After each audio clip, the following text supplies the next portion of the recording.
저는 설교에 대해서 제가 그동안의 설교가 무엇인지 좀 생각을 많이 했는데, 목회하면서 설교가 무엇인지 여러분들하고 나누려고 합니다. 원래는 낮 시간이 보통 세미나 형식이고, 또 오후에 제가 집회를 말씀으로 했었는데, 오늘 정창균 교수님께서 말씀으로 부흥에 비슷하게 하셔서 저는 세미나 방식으로 저녁을 이렇게 진행하려고 하는데, 제가 워낙 세미나보다는 설교에 물이 들어있어서 세미나가 또 중간에 설교로 바뀔 수도 있고, 하여튼 세미나 비슷하게 하겠습니다. 이 설교가 무엇인가? 설교는 사람의 말을 하는 것이 아닙니다.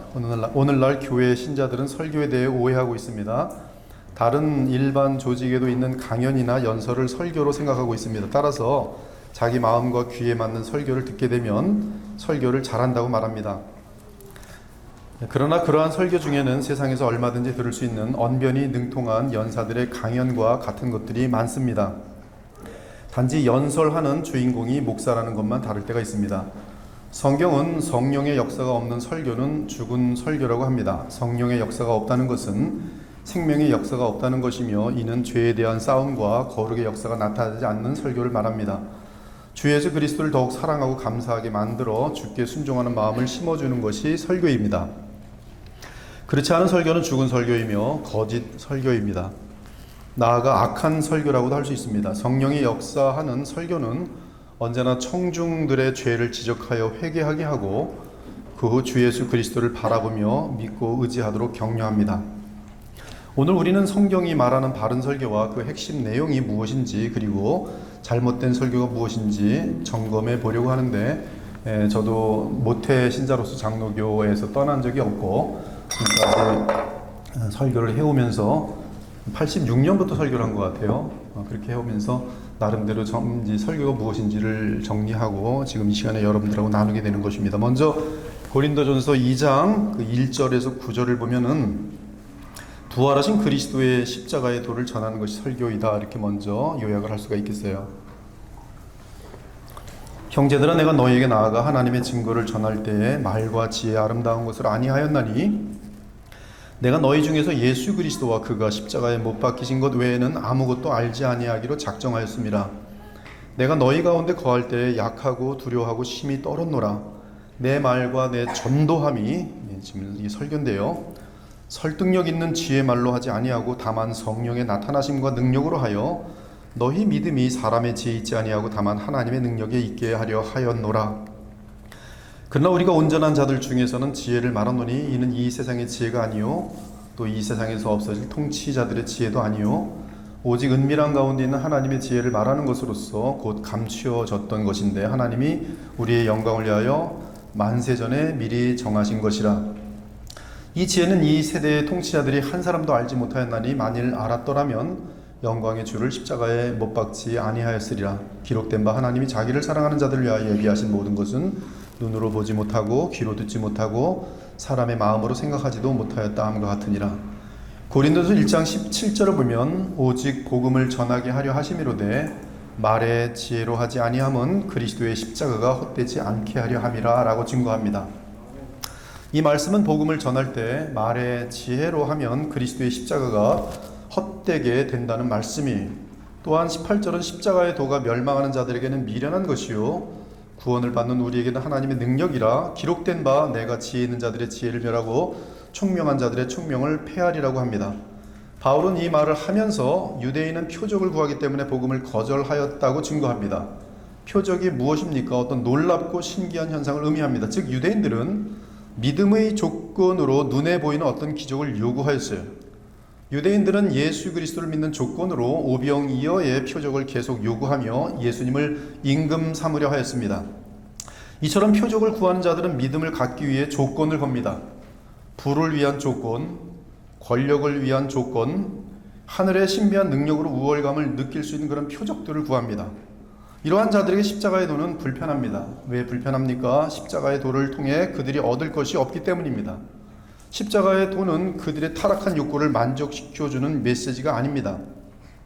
그들은 떡과 권력과 명예를 주는 표적을 원하는데, 십자가의 도는 영생과 거룩과 하나님 나라를 약속할 뿐 이생의 자랑에 대해 약속하지 않기 때문에 그들은 십자가의 도를 거절하게 되는 것이.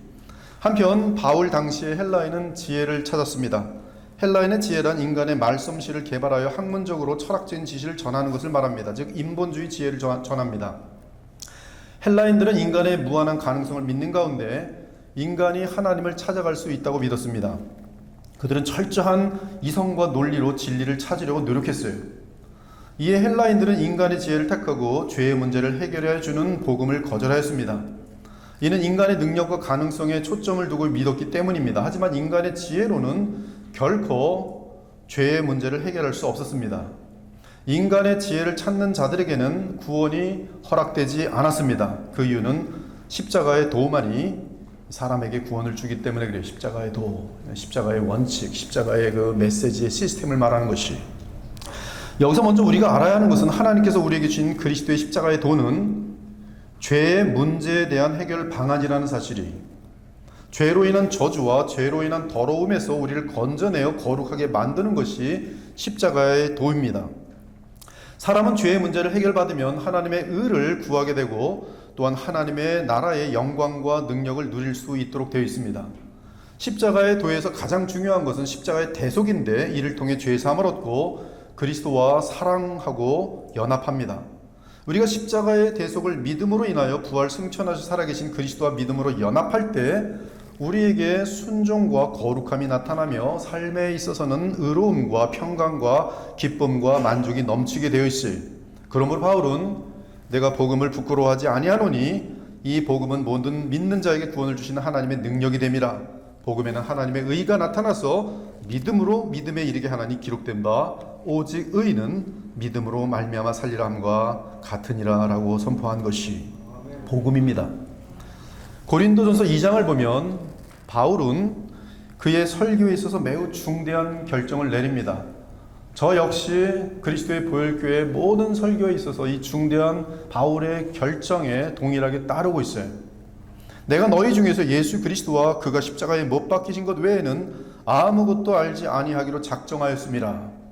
여기서 예수 그리스도는 부활 승천하여 영원히 살아계시는 마지막 아담이십니다. 지금 이 말을 하는 바울은 세상의 학문과 지혜의 달인입니다. 그런데 그가 내린 결론은 복음 전파와 하나님 나라 확장은 세상 학문과 지혜로 되는 것이 아니라 성령으로 된다는 사실이, 이것이 하나님 나라와 복음의 역사의 비밀입니다. 즉 살아계신 예수 그리스도와 그분의 십자가에 못 박히신 것을 알리는 것이 하나님 나라를 확장하는 비결이요 또한 하나님의 잃은 양을 찾는 열쇠라는 것이, 이를 깨닫기까지 바울도 오래 걸렸습니다. 그러나 결국 바울은 성령의 확신 가운데 이 놀라운 비밀을 깨달은 것입니다. 우리는 십자가에 못 박힌 그리스도를 전하니 유대인에게는 거리끼는 것이요 이방인에게는 미련한 것이로되 오직 부르심을 받은 자들에게는 유대인이나 헬라인이나 그리스도는 하나님의 능력이요 하나님의 지혜니라. 하나님의 어리석음이 사람보다 지혜롭고 하나님의 약하심이 사람보다 강하니라. 여기서 개역개정이 못 박힌이라고 번역한 원어는 에스타우 로메논인데요, 완료형 피동 동사로서 영어로 having been crucified라고 되어 있어요. 즉 주어는 지금 살아있는 존재인데 한때 과거에 십자가에 못 박혔다는 뜻이에요. 그것이 지금 못 박힌이란 뜻이, 못 박혔지만 지금 살아있는 분이. 그러므로 십자가에 못 박힌 그리스도는 십자가에 못 박혔으나 살아계신 그리스도라는 뜻입니다. 지금 우리에게 중요한 것은 우리도 바울의 결론에 동의하느냐 하는 것이, 참으로 우리가 인간의 수단과 지식을 사용하기를 내려놓고 오직 성령을 의지하여 주의 복음을 설교하는지 확인해야 하는 것입니다. 바울이 선포합니다. 아무도 자신을 속이지 말라. 너희 중에 누구든지 이 세상에서 지혜 있는 줄로 생각하거든 어리석은 자가 되라. 그리하여 지혜로운 자가 되리라. 이 세상 지혜는 하나님께 어리석은 것이니 기록된 바 하나님은 지혜 있는 자들로 하여금 자기 꾀에 빠지게 하시리라. 또한 주께서 지혜 있는 자들의 생각을 헛것으로 아시느니라. 사도행전 13장 38절에서 41절을 보면 고린도전서 2장에서 바울이 내린 작정이 잘 나타납니다. 그러므로 형제들아 너희가 알 것은 이 사람을 힘입어 죄사함을 너희에게 전하는 이것이며 또 모세의 율법으로 너희가 의롭다 하심을 얻지 못하던 모든 일에도 이 사람을 힘입어 믿는 자마다 의롭다 하심을 얻는 이것이니라.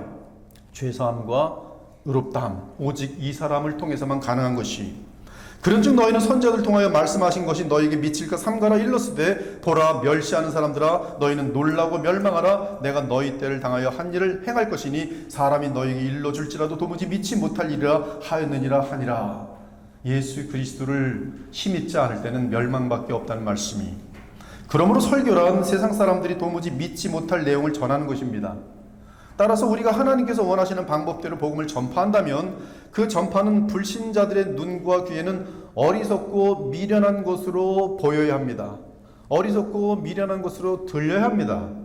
그것이 정상이. 그래야 우리가 제대로 전하는 것입니다. 그것이 십자가의 도예요. 그때 하나님의 택하심을 받은 자들은 미련하게 들리는 그 복음을 믿고 주께로 돌아옵니다. 사람들의 마음에 감동을 주는 것이 설교가 아닙니다.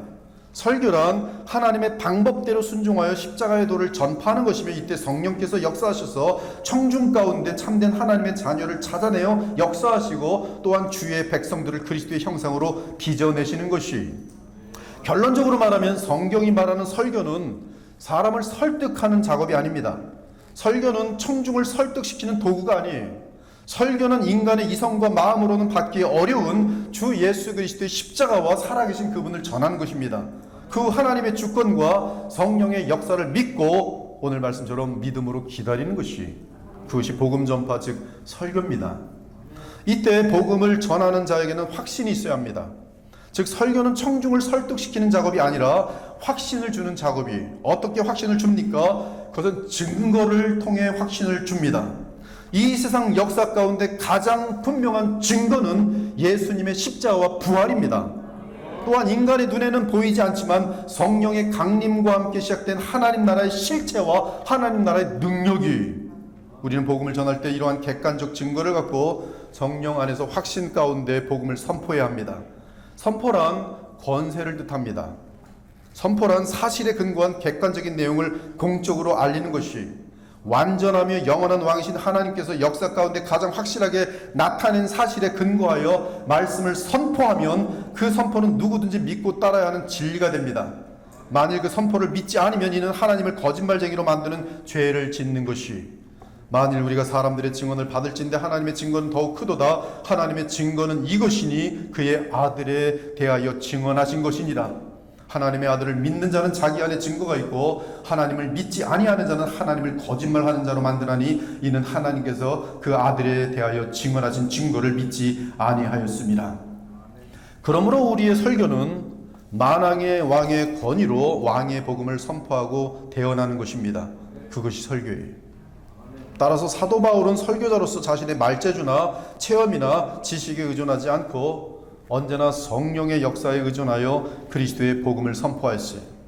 고린도서 2장 3절에서 5절을 보면 바울은 다음과 같이 고백합니다. 내가 너희 가운데 거할 때 약하고 두려워하고 심히 떨었노라. 내 말과 내 전도함이 설득력 있는 지혜의 말로 하지 아니하고 다만 성령의 나타나심과 능력으로 하여 너희 믿음이 사람의 지혜에 있지 아니하고 다만 하나님의 능력에 있게 하려 하였노라. 이 얼마나 아름다운 고백입니까? 이 고백은 복음을 전하는 자세가 어떠해야 하는지를 분명하게 보여주는 고백이, 바울은 인간의 지혜와 체험과 표적을 구하는 인본주의가 그의 메시지에 들어가지 않도록 오직 하나님의 말씀만을 대언하기 위해 스스로 약하고 두려워하고 심히 떨었던 것이, 바울은 세속적 지혜나 자기 자랑을 거부하고 자기 의견을 말하게 될까 철저하게 두려워하는 가운데 오직 성령님의 능력을 의지하며 살아계신 주 예수 그리스도와 그분의 십자가를 전했습니다.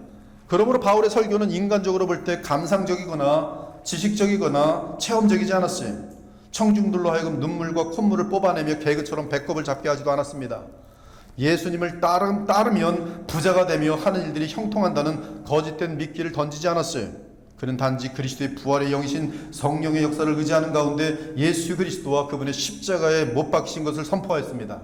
그때 성령께서는 택한 자들의 마음속에 주 예수 그리스도를 사랑하는 마음과 깨닫는 마음을 주셔서 놀라운 변화된 삶을 나타내셨어요. 이것이 바로 성령님의 권능을 드러내고 실증하는 바른 설교며 성경적인 설교인 것이, 너희 믿음이 사람의 지혜에 있지 아니하고 다만 하나님의 능력에 있게 하려 하였노라. 이 구절을 대할 때마다 하나님 앞에서 숙연하여집니다. 과연 우리는 청중의 마음이 주의 십자가와 부활 승천하신 그리스도께로 향하게 하여 그들의 믿음이 다만 하나님의 능력이 있게 하는가? 이 생각을 하게 되면 저 역시 끊임없이 기도하게 됩니다. 설교를 위한 기도가 쉬지 않게 됩니다. 주 예수 그리스도의 복음을 통해 하나님의 능력이 나타나기를 간절하게 구하게 됩니다. 이처럼 바른 설교는 반드시 기도와 병행할 수밖에 없습니다. 바른 설교와 기도는 함께 할 수밖에 없는 것이. 또한 6절을 보면 설교자는 성숙한 온전한 사람들 가운데 지혜를 말해야 한다고 교훈합니다. 그러나 우리가 온전한 자들 중에서는 지혜를 말하노니 이는 이 세상의 지혜가 아니요 또 이 세상에서 없어질 통치자들의 지혜도 아니요. 고린도 교인들은 그 당시 세상에 널리 퍼져 있던 은밀한 지혜를 원했습니다. 그들은 바울이 그러한 은밀한 지혜를 말해주기를 원했어요. 그러나 바울은 십자가의 도 외에 다른 은밀한 것을 말할 것이 없다는 것입니다. 이것이 설교자의 충성입니다. 바울은 성숙한 사람들과 함께 있었을 때 그들은 십자가에 대한 설교 속에서 하나님의 지혜를 이해했다. 그러나 십자가 외에 다른 비밀의 지혜가 있다고 생각하는 자들은 미성숙한 사람들이라고 말하는 것이, 즉 바울은 나는 예수 그리스도와 그분의 십자가에 못 박히신 것을 계속 설교합니다. 믿음으로 성숙한 사람들은 그것이 바로 하나님의 가장 깊은 지혜임을 깨달아 알고 있습니다 라고 말한 것이, 뭔가 새로운 것으로 사람들의 호기심과 교만을 부추기는 것이 이미 진정한 복음 설교자로서의 자격이 되지 못하는 것입니다.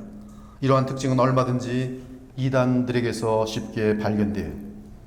오늘 많은 교인들이 하나님의 지혜, 즉 살아계신 예수 그리스도와 그분의 십자가의 도에 만족하지 못하고 뭔가 다른 어떤 짜릿한 것들을 추구하고 있습니다.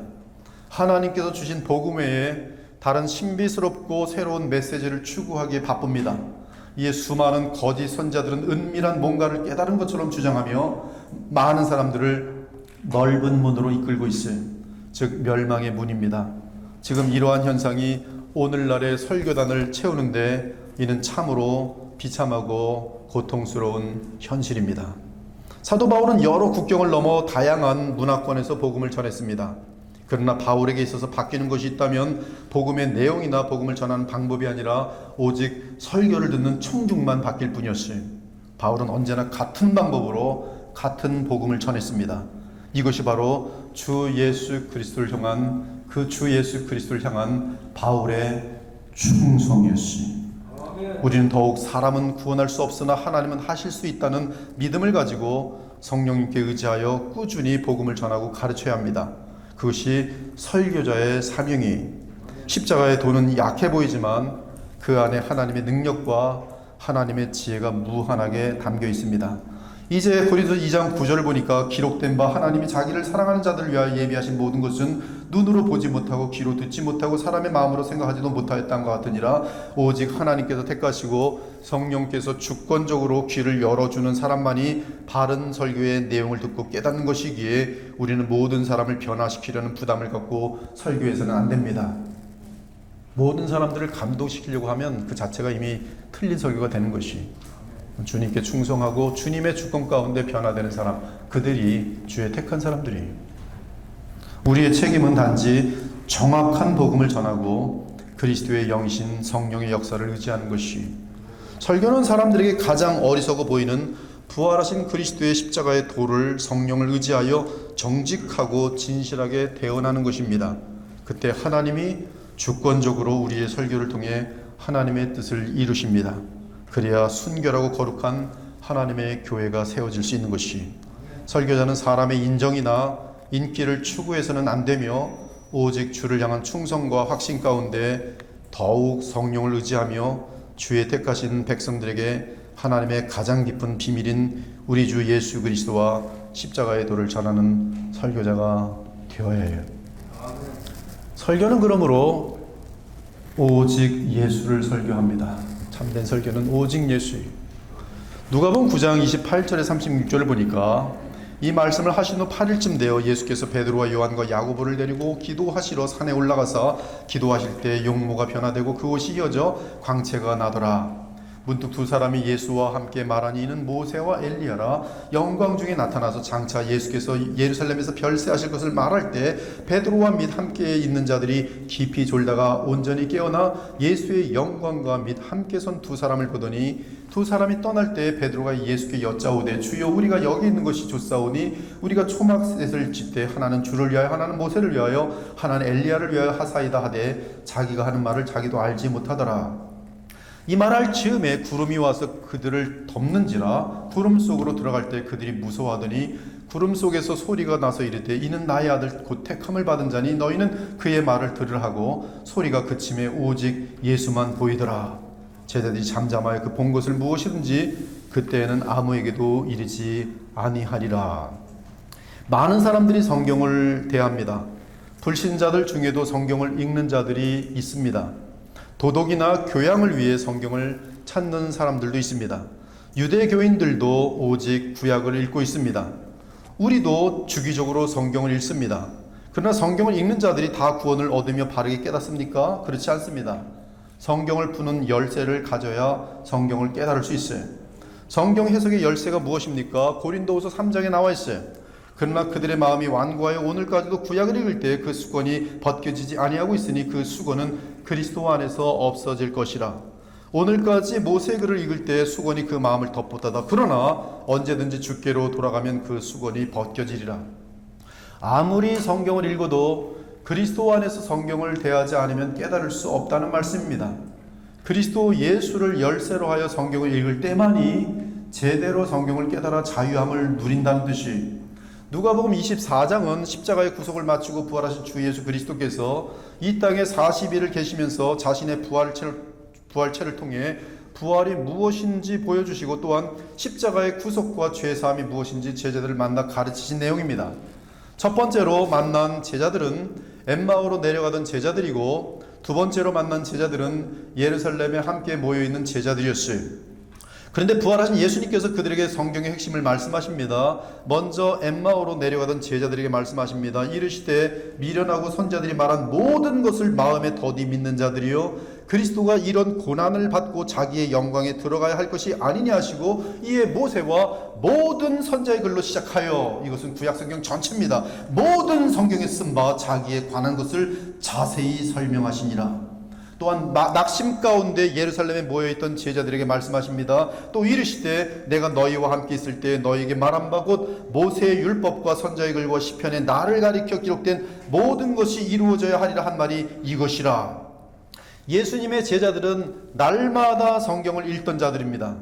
하지만 성경을 이해하지 못하고 있었습니다. 놀라운 사실은 누가복음 24장 32절을 보면 그들이 서로 말하되, 엠마오로 내려가던 두 제자가 말하되 길에서 우리에게 말씀하시고 우리에게 성경을 그분이 풀어주실 때 우리 속에서 마음이 뜨겁지 아니하더냐라고 말하고 있고, 누가복음 24장 45절은 이에 주께서, 부활의 예수께서 그들의 마음을 열어 성경을 깨닫게 하시고라고 되어 있어요. 즉 누가복음 24장의 내용을 보면 십자가의 구속을 이루고 부활하신 예수께서 성경에 대해 두 가지를 말씀하시는데, 하나는 모든 성경이 그리스도 예수에 대해 썼다는 사실이고, 다른 하나는 부활하신 예수 그리스도께서 깨닫게 해 주셔야 성경을 깨달을 수 있다는 사실이에요. 부활하신 예수께서 우리를 어떻게 깨닫게 하십니까? 그분이 보내시는 주의 영으로 깨닫게 하시는 것이에요. 그러므로 성경을 통해 예수 그리스도를 알아야 제대로 성경을 이해하는 것이요, 이러한 이해는 아무나 하는 것이 아니라 오직 예수님께서 성령으로 그 마음을 열어 깨닫게 해주실 때만이 이해하게 된다는 사실이. 우리가 읽은 누가복음 9장의 본문에는 이 세상에서 가장 귀한 표현이 나오고 있습니다. 바로 36절에 나오는 오직 예수의, 예수스 모노스라고 되어 있어요. 오직 예수입니다. 28절을 보니 예수님께서는 제일 가까운 제자 3명을 데리고 산으로 기도하러 올라가십니다. 예수께서 기도하실 때 예수님의 인성 속에 가려 있었던 영광스러운 신적 본질이 드러납니다. 예수님이 변화하셔서 광채와 영광 속에 계십니다. 이때 모세와 엘리야가 어디선가 나타나 영광 가운데 계신 예수님과 대화를 나눕니다. 대화 내용을 보니 31절에 별세라고 되어 있어요. 놀랍게도 별세 헬라어 원어는 엑소더스입니다. 모세와 엘리야가 예수님과 나눈 내용은 과거의 출애굽 엑소더스가 아니라 새로운 엑소더스였어요. 그들은 뉴 엑소더스에 대하여 논하고 있습니다. 뉴 엑소더스는 죄악의 세력으로부터, 죄의 심판으로부터, 죽음에서, 사탄으로부터, 유교계 굴레에서부터 탈출을 의미합니다. 즉 예수 그리스도의 십자가의 죽음과 부활로 말미암아 모든 믿는 이들에게 임할 뉴 엑소더스에 대해 대화를 나눈 것이, 이때 베드로와 요한과 야고보가 졸다가 깨어 부시시한 가운데 이러한 모든 장면을 보게 되고 그들의 대화 내용을 듣게 됩니다. 이들은 그 광경이 너무나 황홀해서 입을 다물 수가 없었어요. 이때 베드로가 황홀함 가운데 헛소리합니다. 여기서 살고 싶습니다. 여기가 좋사오니 초막셋을 짓겠습니다. 하나는 모세를, 또 다른 하나는 엘리야를, 그리고 세 번째는 예수님을 위해 짓겠습니다. 그러나 불행하게도 베드로는 모세와 엘리야를 예수님과 같은 자리에 놓는 실수를 범하였습니다. 이때 구름이 덮칩니다. 구름이 자욱이 깔리고 하나님의 음성이 구름 속에서 들립니다. 대단히 중요한 순간이 하늘로부터 들려오는 하나님의 음성입니다. 사람이 들을 수 있는 음성입니다. 그 음성의 내용은 이는 나의 아들 곧 택함을 받은 자니 너희는 그의 말을 들으라는 것이었어요. 지금 이 사건은 영음이 아닙니다. 마음속에 깨닫는 어떤 음성이 아니, 지어낸 이야기도 아닙니다. 역사 속에서 실제로 발생했던 사건으로서 증인이 있는 사건입니다. 이 장면이 실제였음을 먼 훗날 베드로가 고백합니다. 변화산 사건은 그의 평생 잊지 못할 사건이었어요. 베드로는 그의 서신 베드로 후서에서 이렇게 말합니다. 내가 힘써 너희로 하여금 내가 떠난 후에라도, 이제 베드로서는 그 베드로의 마지막 유언이거든요. 죽기 바로 직전에 쓴 건데, 내가 힘써 너희로 하여금 내가 떠난 후에라도 어느 때나 이런 것을 생각나게 하려 하노라. 우리 주 예수 그리스도의 능력과 강림하심을 너희에게 알게 한 것이 교묘히 만든 이야기를 따른 것이 아니요 우리는 그의 크신 위엄을 친히 본 자라. 지극히 큰 영광 중에서 이러한 소리가 그에게 나기를, 이는 내 사랑하는 아들이요 내 기뻐하는 자라 하실 때에 그가 하나님 아버지께 존귀와 영광을 받으셨느니라. 이 소리는 우리가 그와 함께 거룩한 산에 있을 때 하늘로부터 난 것을 직접 들은 것이라. 오늘 구름 속에서 음성을 들려주시는 분은 하나님 아버지십니다. 중요한 점은 성경을 자세히 보면 하나님 아버지와 성령께서는 오직 예수 그리스도를 증거하기를 조금도 주저하지 않으시며, 또한 우리에게 오직 예수만을 외치도록 권하신다는 사실이, 오늘 본문의 장면은 구약을 대표하는 모세, 즉 율법과 출애굽의 대표죠. 또한 모든 선자의 대표 엘리야가 있어요. 또한 그들이 예수님과 함께 예수님 별세, 즉 뉴 엑소더스에 대하여 말씀을 나누고 있습니다. 모세와 엘리야의 등장은 모든 구약을 대표합니다.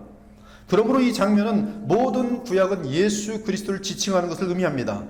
모세와 엘리야로 대표되는 율법과 선자, 즉 구약은 예수 그리스도의 십자가와 죽음을 나타내고 있어요. 예수님의 세 제자가 모세와 엘리야를 만나시는 예수님을 목도하고 있습니다. 예수님의 세 제자는 신약의 대표입니다. 즉 구약의 대표들과 신약의 대표들이 예수님을 중심으로 모여 있고, 이 모임에서 다룬 핵심 내용은 예수님의 십자가의 죽으심과 부활이요 그로 인한 새로운 엑소더스였던 것이, 이 모든 것을 하나님께서 섭리하고 계십니다. 하나님 오늘 본문에서 예수 그리스도가 드러나시도록 너희는 그의 말을 들으라고 말씀하시면서 아버지께서 주인공이 되시기보다 아들 예수님을 역사의 주인공으로 만들고 계십니다. 빌립보서 2장 9절 11절에서도 같은 내용을 지지합니다. 이러므로 하나님이 그를 지극히 높여 모든 이름 위에 뛰어난 이름을 주사 하늘에 있는 자들과 땅에 있는 자들과 땅 아래 있는 자들로 모든 무릎을 예수의 이름에 꿇게 하시고 모든 입으로 예수 그리스도를 주라 신하여 하나님 아버지께 영광을 돌리게 하셨느니라.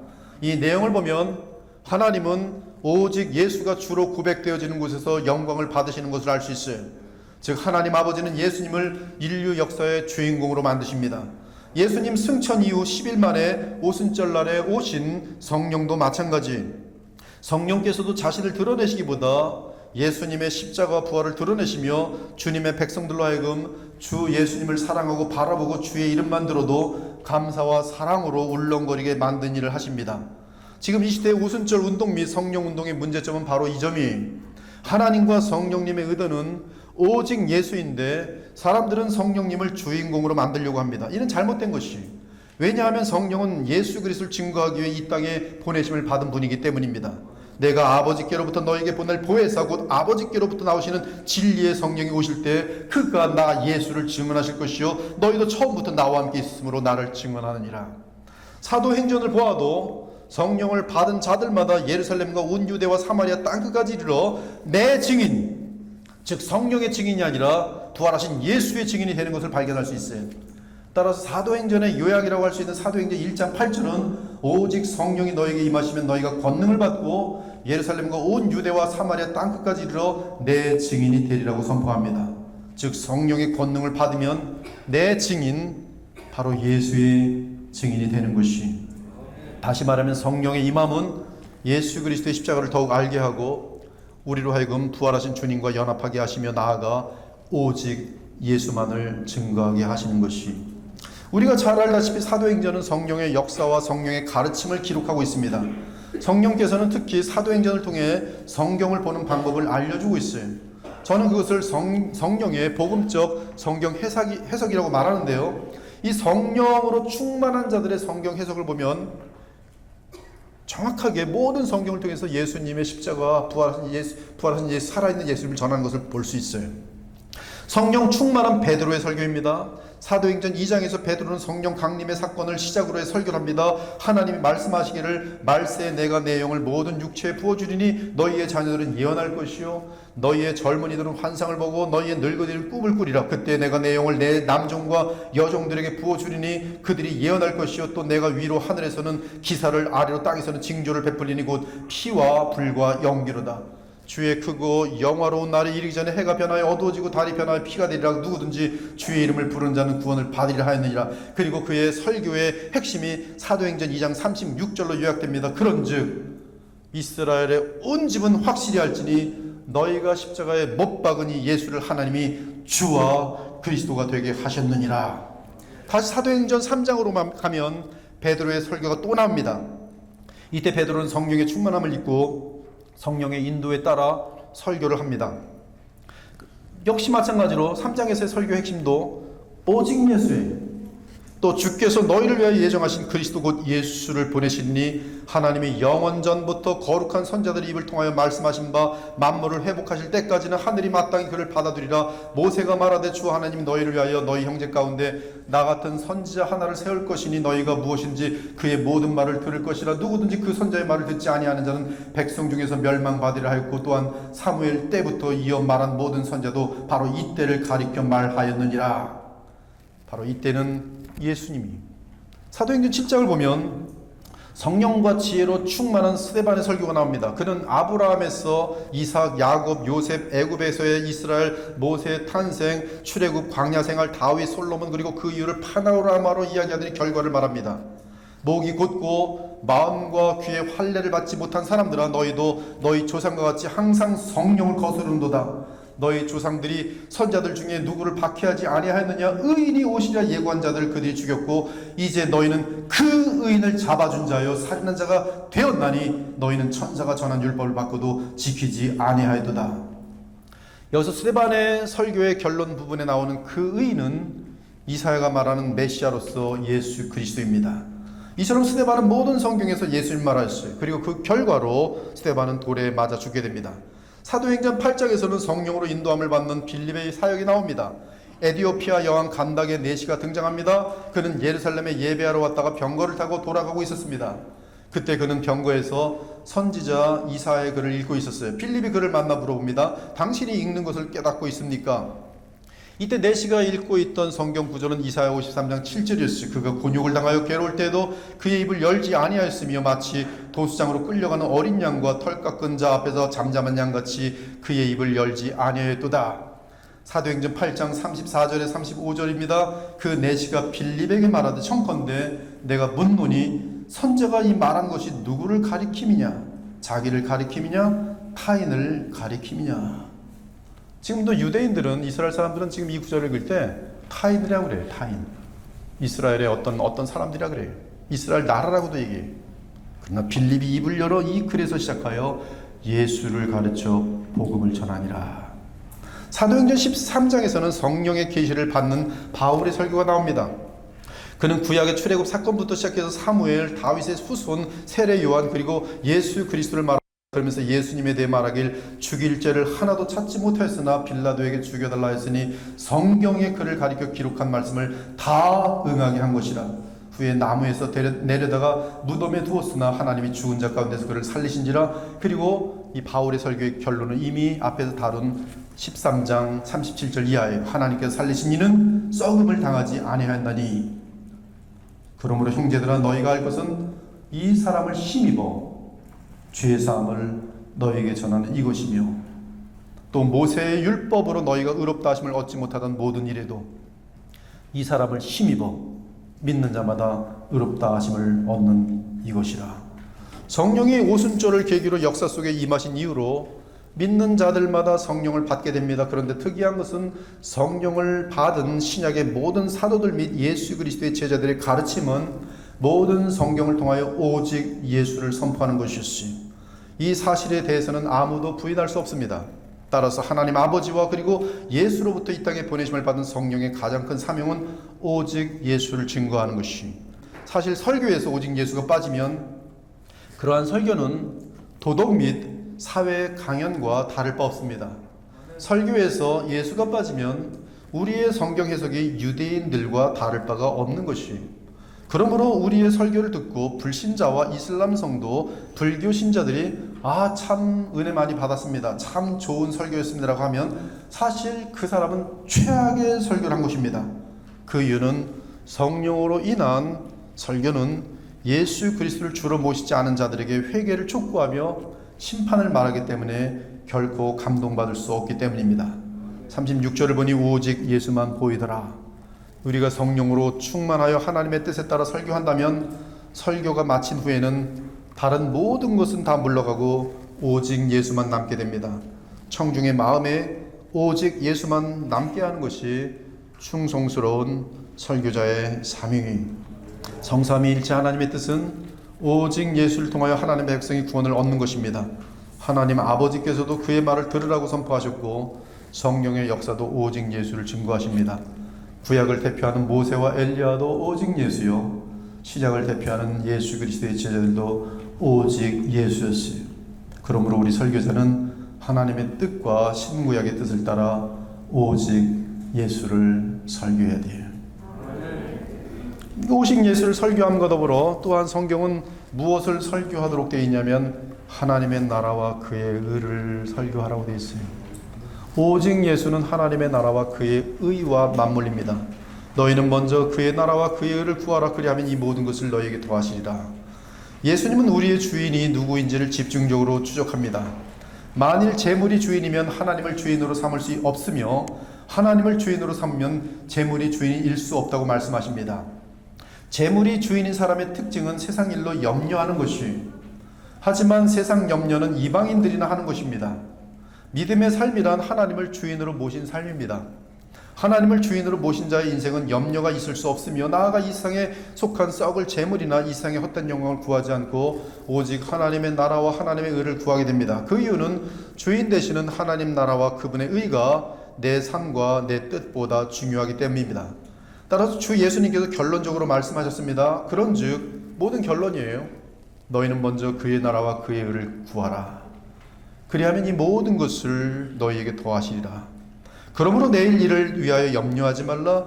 내일 일은 내일이 염려할 것이요 한날의 괴로움은 그날로 족하니라.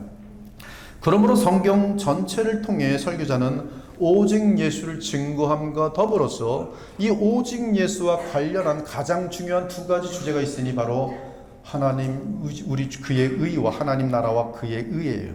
하나님 나라와 그의 의, 하나님의 나라와 하나님의 의. 이것이 성경을 여러분들이 보게 되는 큰 그림 속에서, 그리고 이제 이 그림 속에서 깊게 한없이 들어가는 것이 끝이 없습니다.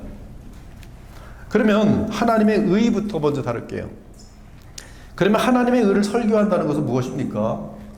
이를 위해 우리는 하나님의 의가 무엇인지 살펴보아야 합니다. 하나님의 의. 하나님의 의는 영어로 the righteousness of God이에요. 그런데 중요한 개념은 의는 공평과 맞물려 있습니다. 그러므로 의가 있는 곳에는 공의와 공평이 있습니다. 공평하지 않은 의란 있을 수 없습니다.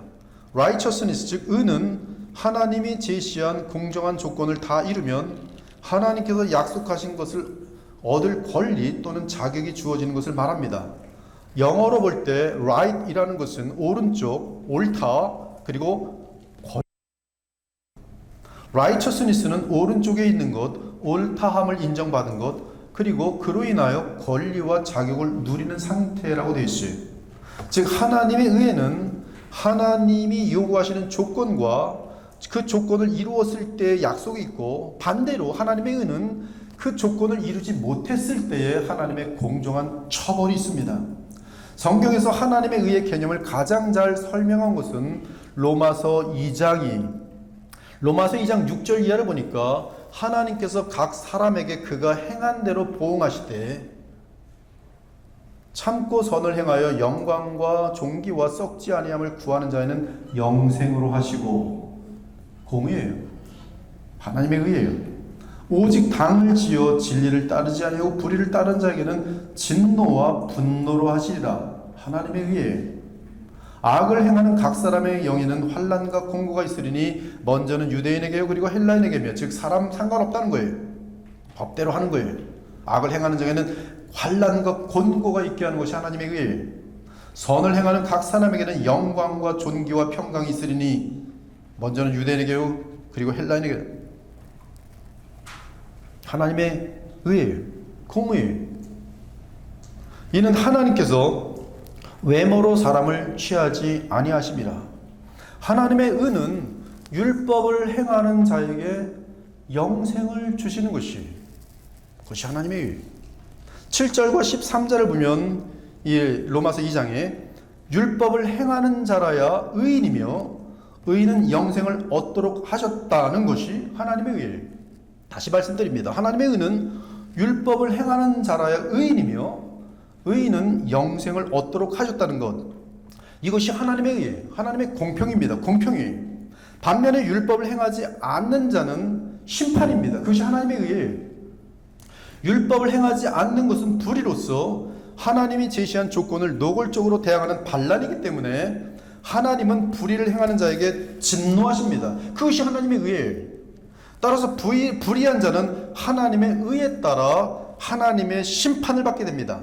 이때 하나님의 심판과 진노는 약속에 따른 합법한 분노와 심판으로서 거룩한 분노이며 의로운 심판이, 이에 하나님의 의는 악행하는 자에게는 환난과 곤고로 갚으시고 선행하는 자에게는 영광과 존귀와 평강으로 갚으십니다. 이 얼마나 공의롭습니까? 얼마나 분명합니까? 이것이 바로 하나님의 의예요. 그런데 로마서 2장에서 뜻하는 율법을 지켜서 의를 행한다는 것은 모든 율법을 항상 지키는 것을 뜻합니다. 즉 완전하게 의를 행하는 것을 말해요. 율법 중에 일부를 지켰지만 다른 부분을 지키지 못하면 영생을 얻을 수 있는 의가 될 수 없습니다. 도리어 지키지 못한 부분 때문에 불의한 자가 됩니다. 예를 들어 어떤 사람이 살인, 간음, 거짓 증거의 제약이 없다고 합시다. 그러나 도둑질을 했다고 합시다. 그러면 그 사람은 불의합니까? 불의합니다. 즉 율법을 다 지켜야 의로운 자가 되는 것이, 또한 어제 율법을 지켰지만 오늘 지키지 않는다면 역시 그 사람은 불의한 자이기에 의인일 수 없습니다. 그렇다면 영생을 얻을 수 없습니다. 도리어 불의 때문에 하나님의 의로운 심판을 받게 됩니다. 더욱이 하나님이 보실 때는 단 한 번이라도 불의를 행하면 불법을 행한 자예요. 또한 단 1초라도 범죄하였다면 불의를 행한 것이기 때문에 하나님의 진노를 받게 됩니다. 하나님의 용서라는 것은 불가능해요. 하나님의 완전한 거룩과 완전한 이 공의 가운데서는 용서는 하나님께는 불가능합니다. 재판장이 대충 하지 아무렇게나 용서하면 그건 불의한 재판장이에요. 하나님은 그렇게 할 수 없습니다. 불의를 행한 자, 아무리 작은 털끝만한 죄라도 완전하신 하나님은 영원한 진노를 하실 수밖에 없어요. 그것이 하나님의 의입니다.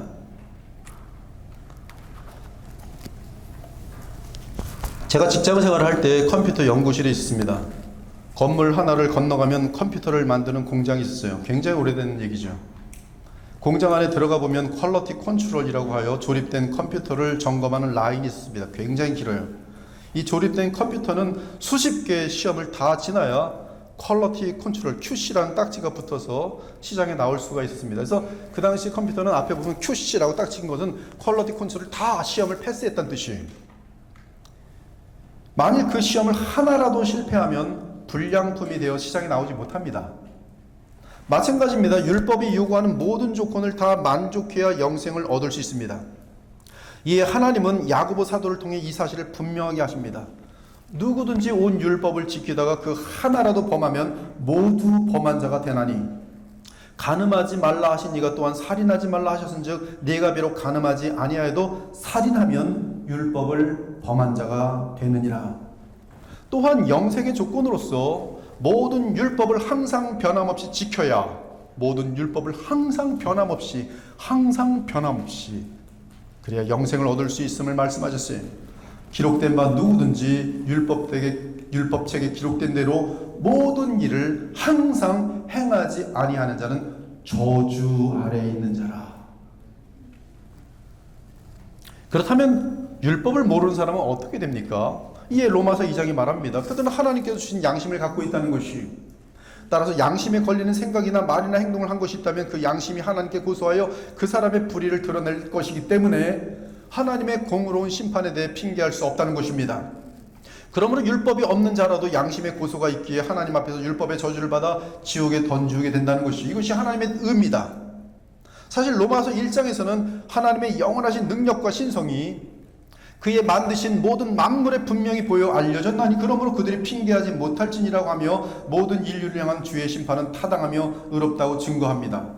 더욱이 예수께서는 율법을 지킨다는 의미를 더욱 분명하게 하셨어요.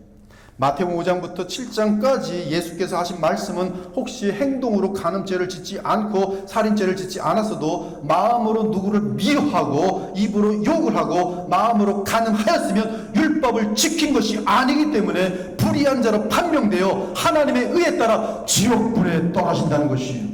이것이 지금 예수님의 말씀입니다. 옛 사람에게 말한 바 살인하지 말라, 누구든지 살인하면 심판을 받게 되리라 하였다는 것을 너희가 들었으나 나는 너희에게 이르노니 형제에게 노하는 자마다 심판을 받게 되고, 하나님의 공의로운 심판이, 지옥불로 떨어진 심판이, 형제를 대하여 나가라 하는 자는 공회에 잡혀가게 되고 미련한 범이라 하는 자는 지옥불에 들어가게 되리라. 또 간음하지 말라 하였다는 것을 너희가 들었으나 나는 너희에게 이르노니 음욕을 품고 여자를 보는 자마다 마음에 이미 간음하였느니라. 만일 내 오른 눈이 너로 설쭉하게 하거든 빼어내버리라. 내 백체 중 하나가 없어지고 온몸이 지옥에 던져지지 않는 것이 유익하며, 또한 만일 내 오른손이 너로 실족하게 하거든 찍어내버리라. 내 백체 중 하나가 없어지고 온몸이 지옥에 던져지지 않는 것이 유익하니라. 예수님의 말씀이 진심이며 사실이라면 우리 인간들은 한 사람도 빠짐없이 전부 지옥에 떨어질 것이 분명합니다. 이것이 바로 우리가 읽은 로마서 2장이 말한 내용이에요. 율법을 알고 있지만 율법을 지키지 못한 사람은 저주를 받아 망하는 것이 하나님의 의예요. 결론적으로 말하면 영생을 얻을 수 있는 의는 완전한 의여야 하며 영생을 누리는 사람은 완전한 의인이어야 해요.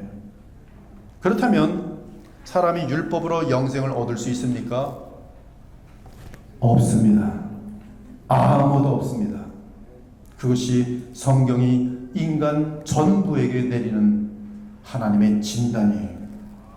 그러므로 인간은 가만히 있으면 전부 지옥으로 들어가게 되어 있어요. 또한 만일 하나님의 의가 율법의 길만 있으면 하나님의 후예인 모든 인간들은 지옥 심판을 받아 멸망할 것이, 그것이 하나님의 의예요. 그것이 공의입니다. 그 이유는 부패한 인간들에게 있어서는 하나님의 율법이 요구하는 완전한 의를 이루기가 불가능하기 때문에 그래요. 그러므로 성경은 모든 인류가 죄인이며 따라서 율법을 통한 하나님의 의 앞에서는 불량품들이기 때문에 저주 가운데 있다고 선포합니다. 기록된 바 의인은 없나니 하나도 없으며 깨닫는 자도 없고 하나님을 찾는 자도 없고 다 치우쳐 함께 무익하게 되고 선을 행하는 자는 없나니 하나도 없도다. 또 하나님 앞에서 아무도 율법으로 말미암아 의롭게 되지 못할 것이 분명하니 나는 율법을 위해 사는 것을 그만두었도다. 나는 율법에 의해 죽었도다. 그러므로 바울은 무릇 율법 없이 범죄한 자는 또한 율법 없이 망하고 무릇 율법이 있고 범죄한 자는 율법으로 말미암아 심판을 받으리라고 한 것이. 그러나 하나님께서는 그리스도를 통해서 또 다른 하나님의 의의 길을 열어주셨어요. 이것이 하나님의 은혜입니다. 하나님은 그 길을 열기 위해 엄청난 대가를 치르셨어요. 그 대가란 자기 아들을 이 땅에 보내셔서 주의 택한 자들을 대신하여 십자가에서 율법의 저주를 받게 하신 것이, 이렇게 하심으로 우리 하나님은 누구든지 예수 그리스도를 영접하는 자들을 합법적으로 의롭다 하실 근거를 마련하셨어요. 복음을 통한 이러한 하나님의 의에 대해 로마서 3장이 잘 설명합니다. 우리가 알거니와 무릇 율법이 말하는 바는 율법 아래에 있는 자들에게 말하는 것이니 이는 모든 입을 막고 온 세상으로 하나님의 심판 아래에 있게 하려 함이라. 그러므로 율법의 행위로 그의 앞에 의롭다 하심을 얻을 육체가 없나니 율법으로는 죄를 깨달음이니라. 이제는 율법 외에 하나님의 한 의가 나타났으니 율법과 선자들에게 증거를 받은 것이라. 곧 예수 그리스도를 믿음으로 말미암아 모든 믿는 자에게 미치는 하나님의 은이 차별이 없느니라. 모든 사람이 죄를 범하였음에 하나님의 영광에 이르지 못하더니 그리스도 예수 안에 있는 속량으로 말미암아 하나님의 은혜로, 그리스도 예수 안에 있는 속량으로 말미암아 하나님의 은혜로 값없이 의롭다 하심을 얻은 자 되었느니라. 이 예수를 하나님이 그의 피로써 믿음으로 말미암는 화목제물로 세우셨으니 이는 하나님께서 길이 참으시는 중에 전에 지은 죄를 간과하심으로 자기의 의로우심을 나타내려 하심이니 곧 이때 자기의 의로우심을 나타내사 자기도 의로우시며 또한 예수 믿는 자를 의롭다 하려 하심이라. 예수 그리스도께서는 율법을 완전하게 지키심으로 완전한 의를 이루셨어요. 마태복음 3장 15절에 보면 예수께서 세례 요한에게 하신 말씀이 있습니다. 예수께서 대답하여 이르시되 이제 허락하라. 우리가 이와 같이 하여 모든 의를 이루는 것이 합당하니라. 예수님은 율법에 어긋나는 일을 전혀 하지 않으셨으며 또한 율법을 완전하게 이루어 완전한 의를 이루셨습니다. 또한 예수님은 날 때부터 죄성이 없으셨기 때문에 마음 깊은 곳으로부터 율법을 지키셨습니다. 즉 주님은 마음으로나 행위로나 또는 1초 1분이라도 율법을 어긴 적이 없었습니다. 오히려 율법을 마음과 행위로 다 순종하여 완전한 의를 이루셨어요. 그리고 그 의를 하나님께서는 그리스도를 믿는 자들에게 십자가 속량의 은혜로 주신 것이, 또한 속량의 은혜로 예수님은 당연히 그리스도를 믿는 자들이 지은 죄값을 십자가에서 대신 치르셨어요. 두 가지 사건이 발생합니다. 예수님의 속량으로 말미암아 그 속량은 흠없는 어린 양, 완전한 의로우신 어린 양의 죽으심으로 그리스도를 믿는 자에게 나타나는 효력은 죄사함과 완전한 의의 정가의 칭의예요. 그리스도께서 우리를 위하여 저주를 받은 바 되사 율법의 저주에서 우리를 속량하셨으니 기록된 바 나무에 달린 자마다 저주 아래에 있는 자라 하였습니다. 따라서 십자가 속량을 통해 그리스도의 완전한 의는 믿는 자에게 넘어가고 믿는 자의 죄악에 대한 율법의 저주는 예수 그리스도의 십자가로 넘어간 것이, 이에 고린도후서 5장 21절에서 바울은 하나님이 죄를 알지도 못하신 이를 우리를 대신하여 죄로 삼으신 것은 우리로 하여금 그 안에서 하나님의 의가 되게 하려 하심이라. 또한 로마서에서는 곧 예수 그리스도를 믿음으로 말미암아 모든 믿는 자에게 미치는 하나님의 은이 차별이 없느니라 선언한 것이, 더 나아가 하나님의 은은 인자가 되셔서 율법을 완전하게 이루시고 또한 하나님의 백성을 대신하여 그 죄값을 치르신 예수 그리스도께 사람들에게 성령을 보내실 수 있는 특권과 자격을 주신 것이, 그것이 하나님의 은입니다. 하나님의 공의예요. 또한 그리스도를 믿어 그리스도 안에 있는 자들은 완전한 의를 소유한 것이 되어 성령과 물로 거듭난 영원한 생명을 얻게 하셨어요. 즉 하나님은 그분의 의에 따라 법적으로 죄인을 의롭다 칭할 뿐만 아니라 실제로 의를 행할 수 있는 생명까지 주셨습니다. 그러므로 주 예수 그리스도로부터 성령을 받은 자들은 거듭난 생명을 소유하게 되면서 마음으로부터 행동까지 전부 하나님의 율법을 진실하게 지켜나갈 수 있게 된 것이, 이처럼 그리스도의 거룩한 생명을 부여받아 성령의 인도하심 가운데 거룩한 삶을 살게 된 자가 바로 성도들이, 이는 그리스도 예수 안에서 아브라함의 복이 이방인에게 미치게 하고 또 우리로 하여금 믿음으로 말미암아 성령의 약속을 받게 하려 함이라. 이 모든 것이 하나님의 은입니다. 그러므로 하나님의 은은 율법과 복음에 의해 지지를 받습니다. 율법은 온 인류를 하나님의 심판 아래 가두는 하나님의 의이고, 복음은 누구든지 예수 그리스도를 믿는 자들에게 죄사함과 영생을 주는 하나님의 의예요. 그리고 영생을 받은 자들에게 의로우신 하나님이 원하시는 것은 의로운 삶입니다. 즉 하나님의 의는 죄사함과 영생을 받은 자에게 성령을 따라 거룩하고 의롭게 살 것을 요구하십니다. 하나님의 의를 추구하는 믿음의 삶에 대해 바울이 요약하였어요. 내가 율법으로 말미암아 율법에 대하여 죽었나니 이에 이는 하나님에 대하여 살려 함이라. 내가 그리스도와 함께 십자가에 못 박혔나니 그런즉 이제는 내가 사는 것이 아니요 오직 내 안에 그리스도께서 사시는 것이라. 이제 내가 육체 가운데 사는 것은 나를 사랑하사 나를 위하여 자기 자신을 버리신 하나님의 아들을 믿는 믿음 안에 사는 것이라. 내가 하나님의 은혜를 패하지 아니하노니 만일 의롭게 되는 것이 율법으로 말미암으면 그리스도께서 헛되이 죽으셨느니라. 그런즉 우리가 믿음으로 말미암아 율법을 파기하느냐? 그럴 수 없느니라. 도리어 율법을 굳게 세우느니라. 그러므로 하나님의 의를 설교한다는 것은 그리스도의 십자가를 설교하는 것으로서 십자가의 대속의 의미를 설교하는 것이며, 이는 믿지 않는 자들에게 공의로운 하나님의 지옥 심판을 알리는 것이고, 나아가 부활 승천하여 영광을 얻으신 주 예수 그리스도께서 성령을 보내심으로 믿는 우리를 거듭나게 하셨으니 거듭난 우리는 그리스도의 생명으로 거룩하고 의로운 삶을 살 것을 설교하는 것이. 두 번째로 오직 예수는 하나님의 의를 같이 이 칭의와 제사함 등을 같이 얘기하는 것이 맞물려 있고, 또한 예수, 오직 예수를 설교하는 것은 하나님의 나라를 설교하는 것이. 이 사도행전 28장 마지막 절에 보면 바울이 이태 동안 셋집에 있으면서 모든 성경을 관통한 바울이 뭐라고 말하냐면 예수 그리스도와 하나님의 나라를 전하더라 돼 있어요. 이 하나님의 나라는 사무엘하 7장이 그 기원입니다. 사무엘하 7장 또 역대상 17장이 맞물려 있어요. 사무엘하 7장 12절에서 16절을 보니까 네 수완이 차서 네 조상들과 함께 누울 때 내가 네 몸에서 날 내 씨를 네 뒤에 세워 그의 나라를 견고하게 하리라. 그가 내 이름을 위하여 집을 건축할 것이요 나는 그의 나라 왕위를 영원히 견고하게 하리라. 나는 그에게 아버지가 되고 그는 내게 아들이 되리니 그가 만일 죄를 범하면 내가 사람의 매와 인생의 채찍으로 징계하려니와 내가 네 앞에서 물러나게 한 사울에게서 내 은총을 빼앗은 것처럼 그에게서 빼앗지는 아니하리라. 네 집과 네 나라가 내 앞에서 영원히 보존되고 네 왕위가 영원히 견고하리라 하셨다 하라. 이 우리가 알듯이 하나님의 나라 즉 천국은 동일한 단어입니다. 하나님의 나라 천국은 예수님의 첫 번째 설교 제목입니다. 마가복음 1장 15절을 보면 예수님께서 공생애를 시작하신 직후에 처음 설교를 하셨는데 그 설교 내용은 때가 찼다, 하나님 나라가 가까이 왔다, 그러므로 회개하고 복음을 믿으라는 것이었어요. 제자들에게 가르친 기도에서도 나라가 임하시오며 뜻이 하늘에서 이루어진 것 같이 땅에서 이루어지이다라고 말씀하시면서 주의 백성들은 줄기차게 하나님 나라가 이 땅에 실현되도록 기도할 것을 교훈하셨어요. 또한 십자가의 구속을 이루시고 부활하신 예수님께서 승천하기 직전까지 이 땅에서 40일 동안 계시면서 제자들에게 가르치신 것이 하나님의 나라였어요. 그가 고난 받으신 후에 또한 그들에게 확실한 많은 증거로 친히 살아계심을 나타내사 40일 동안 그들에게 보이시며 부활하신 예수께서 40일 동안 제자들을 만나시며 하나님 나라의 일을 말씀하시니라.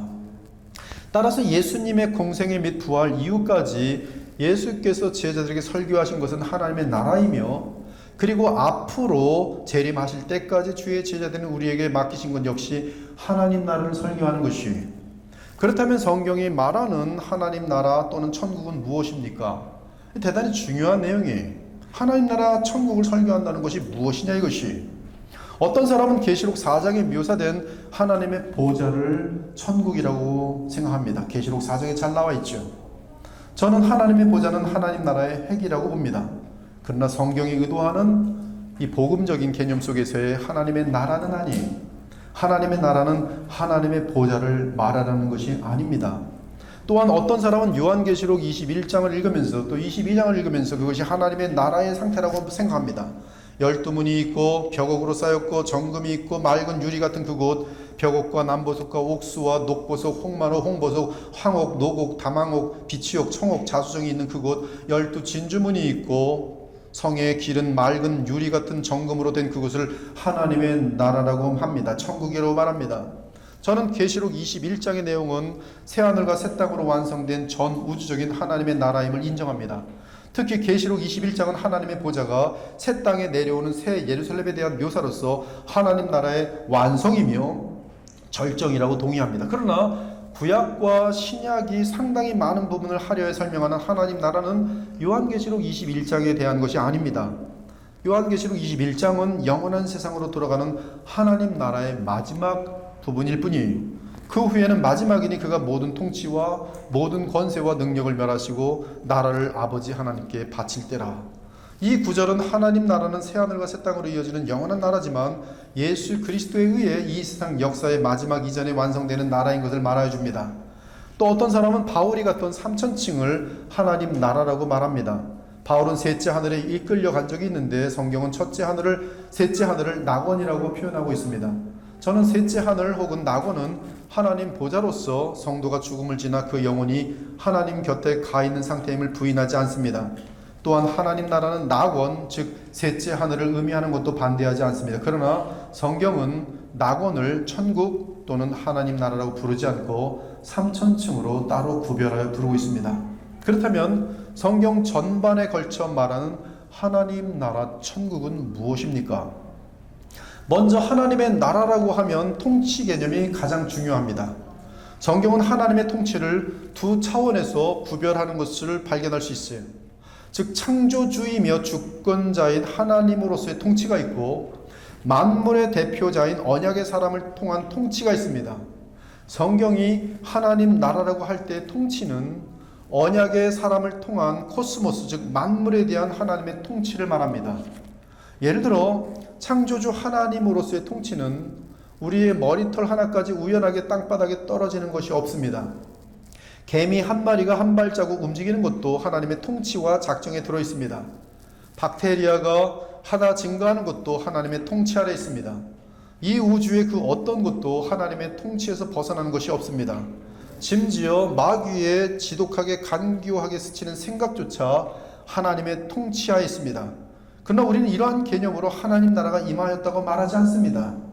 성경이 말하는 하나님 나라는 반드시 피조물의 왕이 있어야 하고 피조물이 서는 땅이 있어야 하며 하나님이 피조물의 대표와 세운 언약이 있어야 하고 그 언약을 완벽하게 따르는 왕과 백성이 있어야 합니다.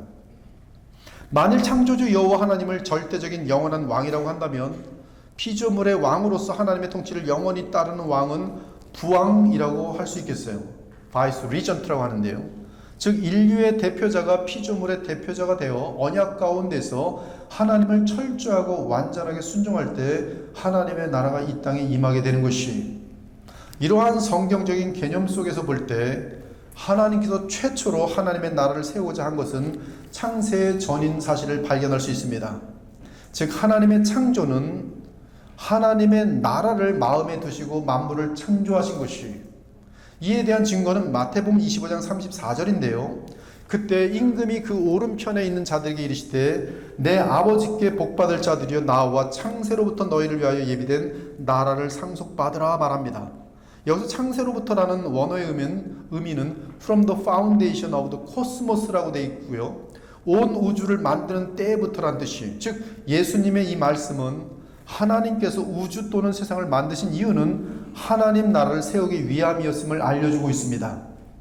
이로보건대 하나님께서 만물을 창조하시면서 뜻하신 것은 하늘과 땅이 하나가 되는 것입니다. 성경적인 표현으로 하면 하나님의 장막이 사람들과 함께 있으면서 하나님이 그들과 함께 계시는 것이며 그들은 하나님의 백성이 되고 하나님은 친히 그들과 함께 계셔서 오직 생명과 복과 선함과 은혜를 무한하게 베푸시는 것이 하나님의 나라예요.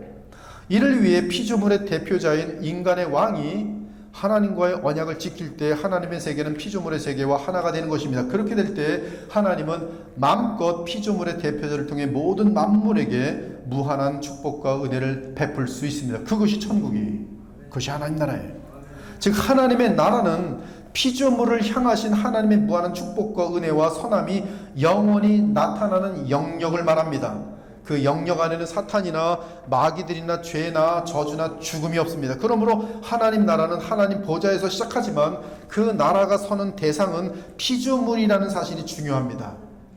즉 하나님의 나라가 서는 곳은 피조물의 토대인 이 땅이며 그곳 백성은 하나님의 통치를 영원히 받아들이는 죄 없는 사람들이 하는 것이, 그리고 그 나라에는 하나님을 대신하여 통치하는 피조물의 대표자인 사람이 부왕으로 반드시 있어야 하는 것입니다.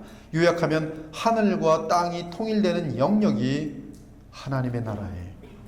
그러므로 맨 처음 이 땅에 하나님 나라가 서려고 하던 때는 아담의 때로서 에덴 동산이었습니다. 우리가 잘 알듯이 하나님은 온 우주를 만드시고 만물의 대표자로 사람을 지으셨어요. 그리고 아담으로 하여금 모든 만물의 대표자가 되게 하셨습니다. 만일 그가 하나님의 통치를 받아 온 세상을 하나님의 뜻에 따라 정복하고 개발하며 다스렸다면 온 세상은 아담과 하와로 인하여 끊임없이 하나님 나라가 되었을 것이에요.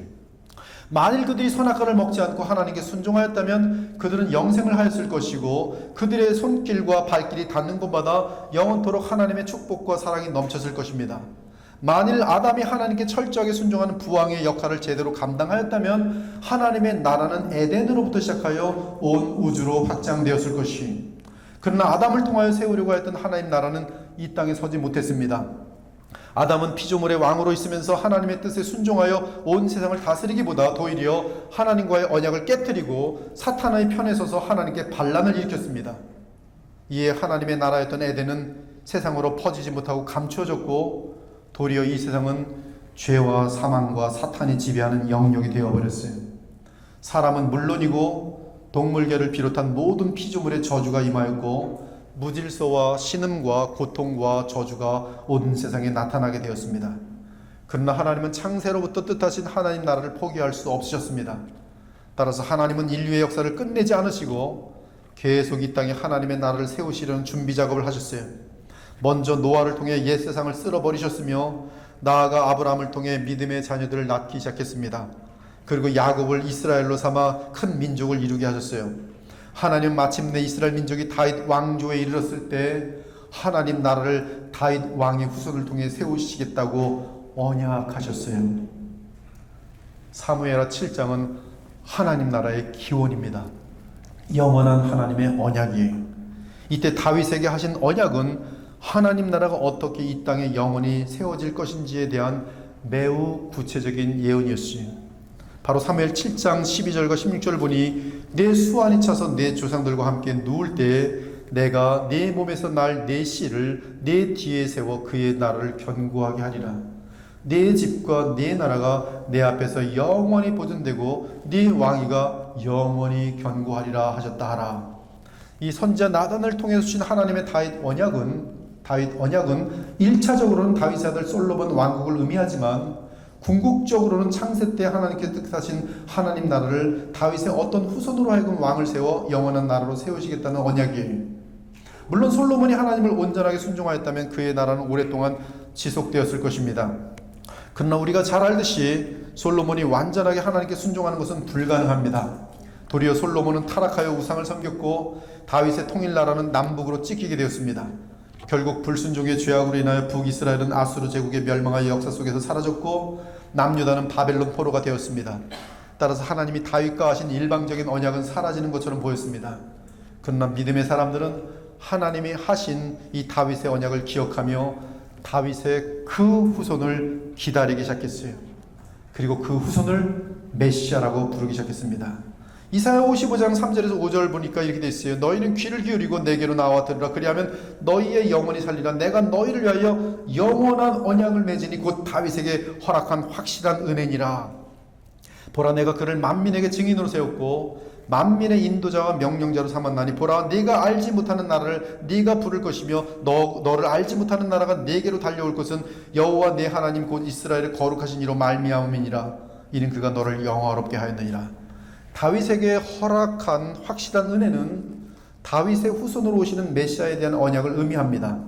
그 이유는 다윗에게 주어진 언약은 취소될 수 없고 또한 실패할 수 없는 약속이기 때문에 그래요. 심지어 다윗은 시편을 통해 그 메시아가 부활하여 자기 백성에게 영생을 줄 것이며 그 영생을 소유한 자들이 하나님 나라의 백성이 될 것을 예언합니다. 시편에서. 시편 89편을 보니 내가 내 종 다윗을 찾아내어 나의 거룩한 기름을 그에게 부었도다. 기름을 부은 것은 메시아입니다. 내가 또 그를 장자로 삼고 세상 왕들에게 지존자가 되게 하며 그를 위하여 나의 인자함을 영원히 지키고 그와 맺은 나의 언약을 굳게 세우며 다윗과 맺은 언약을 여호와께서는 절대로 흔들리지 않고 굳게 세우며 또 그의 후손을 영구하게 하여 그의 후손을 영원히 살게 하여 그의 왕위를 하늘의 날과 같게 하리로다. 내 언약을 깨뜨리지 아니하고 내 입술에서 낸 것은 변하지 아니하리로다. 내가 나의 거룩함으로 한 번 맹세하였은즉 다윗에게 거짓말을 하지 아니할 것이라. 그의 씨 그의 후손이 장구하고 그의 왕위는 해같이 내 앞에 항상 있으며 또 궁창의 확실한 증인인 달같이 영원히 견고하게 되리라. 다윗의 그 후손에게 하나님의 나라가 영원히 서게 될 것이라는 것이, 사도 바울은 그의 전도 여행 중에 안디옥에서 설교를 할 때 다윗의 예언을 인용하여 메시아의 부활을 증언합니다. 또 하나님께서 죽은 자 가운데서 그를 일으키사 다시 썩음을 당하지 않게 하실 것을 가르쳐 이르시되 내가 다윗의 거룩하고 미쁜 은사를 너희에게 주리라 하셨으며, 또 다른 시편에 일렀을 때 주의 거룩한 자로 썩음을 당하지 않게 하시리라 하였느니라. 또한 하나님께서 다윗에게 하신 언약은 남유다가 바벨론 제국의 포로가 되어 약속의 나라가 전혀 보이지 않는 그때에 다니엘에게 다시 한번 하나님의 계시로 확증하여 줍니다. 다니엘서 2장을 보면 느부갓네살 왕이 꿈에서 본 신상을 통해 다니엘이 그 해석을 하나님으로부터 받아서 왕에게 말합니다. 느부갓네살 왕에게 이 여러 왕들의 시대에 하늘의 하나님이 한 나라를 세우시리니 이것은 영원히 망하지도 아니할 것이요 그 국권이 다른 백성에게로 돌아가지도 아니할 것이요 도리어 이 모든 나라를 쳐서 멸망시키고 영원히 그 나라가 서리라. 다윗의 왕위가 어떻게 될지 심의할 때 다니엘을 통해서 하나님은 또 이 분명한 계시를 보여주는 거예요. 또한 다니엘은 환상 중에 하나님 나라와 관련한 계시를 매우 구체적으로 받게 됩니다. 또 내가 밤 환상 중에 보니 인자 같은 이가 하늘 구름을 타고 와서 옛적부터 항상 계신 이에게 나아가 그 앞으로 인도되매 그에게 권세와 영광과 나라를 주고 모든 백성과 나라들과 다른 언어를 말하는 모든 자들이 그를 섬기게 하였으니 그의 권세는 소멸되지 아니하는 영원한 권세요 그의 나라는 멸망하지 아니할 것이니라. 즉 다니엘이 본 환상에 의하면 다윗에게 하신 주 여호와 하나님의 약속은 인자 같은 이가 하늘 구름을 타고 와서 옛적부터 항상 계신 여호와에게로 인도될 때 그 인자에게 멸망하지 않는 영원한 나라와 권세가 주어지는 것으로 다윗의 언약이 성취된다는 것이, 따라서 이스라엘 하나님 백성들은 사무엘하 7장 및 역대상 17장의 다윗 언약과 다니엘을 통해 알려진 계시에 의해 그 인자 또는 메시아 그리고 하나님의 나라를 기다리게 되었던 것이에요. 즉 장래에 누군가 어떤 왕이 와서 하나님께 철저하게 순종하여 영원한 하나님의 나라를 이 땅에 세울 것을 기다린 것입니다. 다윗의 언약에 의하면 그 왕은 마땅히 인자 즉 사람이어야 하며 다윗의 후손에서 나는 사람이어야 합니다. 그분은 바로 우리 주 예수 그리스도인 것이. 그러므로 구약의 하나님의 백성들은 하나님께서 다윗에게 언약하신 그 왕을 인자 또는 메시아라고 부르면서 하나님 나라가 이 땅에 세워지기를 기다렸어요. 이에 신약으로 넘어오면 그리스도를 다윗의 자손이라고 부릅니다. 누가복음 18장을 보면 맹인이 외쳐 이르되 다윗의 자손 예수여 나를 불쌍히 여기소서 하오늘 앞서가는 자들이 그를 꾸짖어 잠잠하라 하되 그가 더욱 크게 소리질러 가로되 다윗의 자손이여 나를 불쌍히 여기소 하는지라. 이때 이 맹인은 구약에 근거하여 예수님을 메시아 즉 다윗의 자손이라고 불렀던 것이, 예수께서 공생애를 시작하실 때 하나님 나라가 아직은 이 땅에 공식적으로 세워진 것은 아닙니다. 따라서 예수님은 하나님의 나라가 가까웠다고 외치셨어요. 요한이 잡힌 후 예수께서 갈릴리에 오셔서 하나님의 복음을 전파하여 이르시되 때가 찼고 하나님 나라가 가까이 왔으니 회개하고 복음을 믿으라 하시더라. 그런데 공생의 사역 중에 예수님은 하나님의 나라가 임하셨다고 말씀합니다. 그러나 내가 만일 하나님의 손을 힘입어 귀신을 쫓아낸다면 하나님의 나라 천국이 이미 너희에게 임하였느니라. 강한 자가 무장을 하고 자기 집을 지킬 때에는 그 소유가 안전하되 더 강한 자가 와서 그를 굴복시킬 때에는 그가 믿던 무장을 빼앗고 그의 재물을 나누느니라.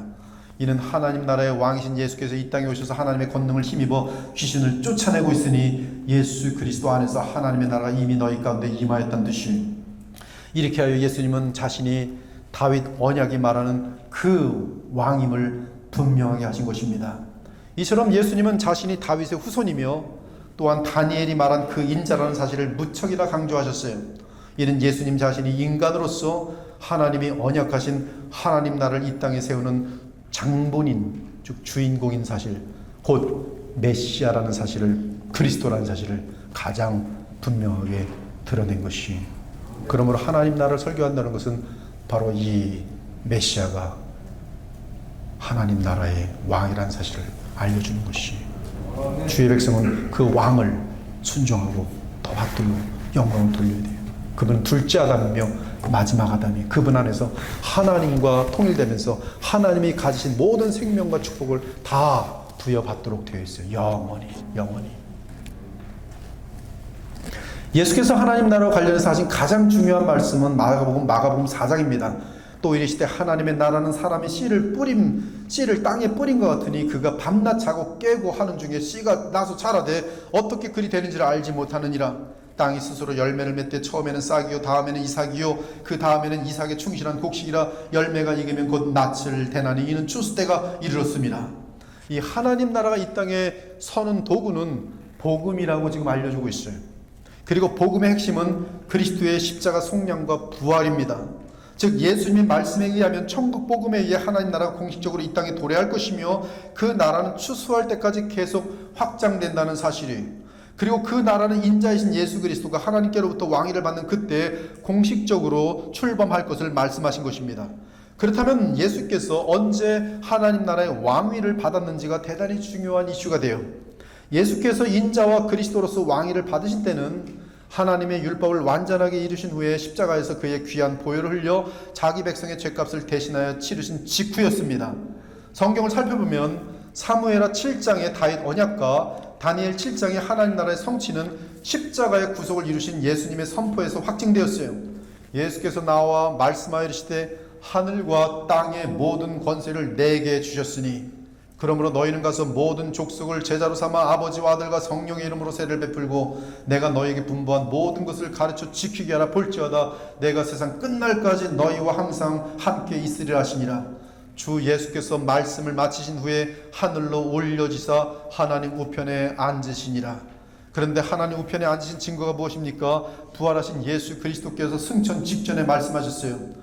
이같이 그리스도가 고난을 받고 제3일에 죽은 자 가운데 살아날 것과 또 그의 이름으로 죄사함을 받게 하는 회개가 예루살렘에서 시작하여 모든 족속에 전파될 것이 기록되었으니 너희는 이 모든 일의 증인이라. 볼지어다 내가 내 아버지께서 약속하신 것을 너희에게 보내리니 너희는 위로부터 능력으로 입혀질 때까지 이 성에 머물라 하시니라. 예수께서 그들을 데리고 베다니 앞까지 나가사 손을 들어 그들에게 축복하시더니 축복하실 때 그들을 떠나 하늘로 올려주시니 그들이 그에게 경배하고 큰 기쁨으로 예루살렘에 돌아가 늘 성전에서 하나님을 찬송하니라. 이로보건대 하나님의 나라는 주 예수 그리스도께서 이 땅에 오셔서 십자가의 구속을 이루시고 부활하셔서 하나님 보좌 우편의 영광을 얻으신 후 공식적으로 시작되었어요. 즉 주 예수 그리스도께서 성령을 보내신 사건은 인자이신 둘째 아담이 왕위에 오르신 것을 의미하며, 즉 하나님 나라의 왕위에 오르신 것을 의미하며 동시에 하나님의 나라가 이 땅에 마지막 아담이 보내시는 성령을 통해 공식적으로 출범하였음을 알려주는 것입니다. 그 증거가 바로 예수께서 보내신 성령 강림 사건으로서 사도행전 2장 사건이, 스데반 집사도 순교하면서 하나님 보좌 곁에 서신 예수 그리스도를 본 것도 이 사실을 증거합니다. 스데반이 성령이 충만하여 하늘을 우러러 주목하여 하나님의 영광과 및 예수께서 하나님 우편에 서신 것을 보고 말하되 보라 하늘이 열리고 인자가 하나님 우편에 서신 것을 보노라 한데, 예수님은 사람인 인자로서 십자가에 죽기까지 철저하게 순종하셨어요. 따라서 하나님 나라를 얻으셨습니다. 그 나라는 성령의 오심으로 이 땅에 공식적으로 시작된 하나님 나라입니다. 그 나라는 민족에게 국한될 수 없는 하나님의 나라로서 온 세상을 향하여 모든 만민에게 나아가고 있습니다. 그 나라는 죄사함의 복음과 함께 영혼을 구원하여 통치하면서 진행하고 있습니다. 하나님 나라가 죄와 마귀를 이기는 권능으로 임하는 것은 인자이신 예수 그리스도께서 사람으로서 십자가 속량을 성취하시고 하나님 보좌 우편에 앉으셨기 때문입니다. 그러므로 하나님 나라는 이제 법적으로 당당하게 권능 가운데 전진하고 있습니다. 지금 그리스도의 나라는 이 땅에 임한 상태에 있습니다. 성령의 오심은 바로 하나님 나라가 이 땅에 임하신 것을 증거하고 있는 것이, 그러므로 누구든지 믿음으로 그리스도와 연합하면 성령 안에서 그 나라를 누릴 수 있습니다. 이는 바로 성령 안에서 의와 평강과 희락을 누리는 것이라. 예수께서는 하나님 나라는 성령의 권능으로 이 땅에 영적으로 임재하여 있는 나라라고 하셨어요. 또한 주님은 성령으로 거듭나야 그 나라에 들어갈 수 있으며 성령 안에서 하나님 나라를 체험할 수 있다고 하셨습니다.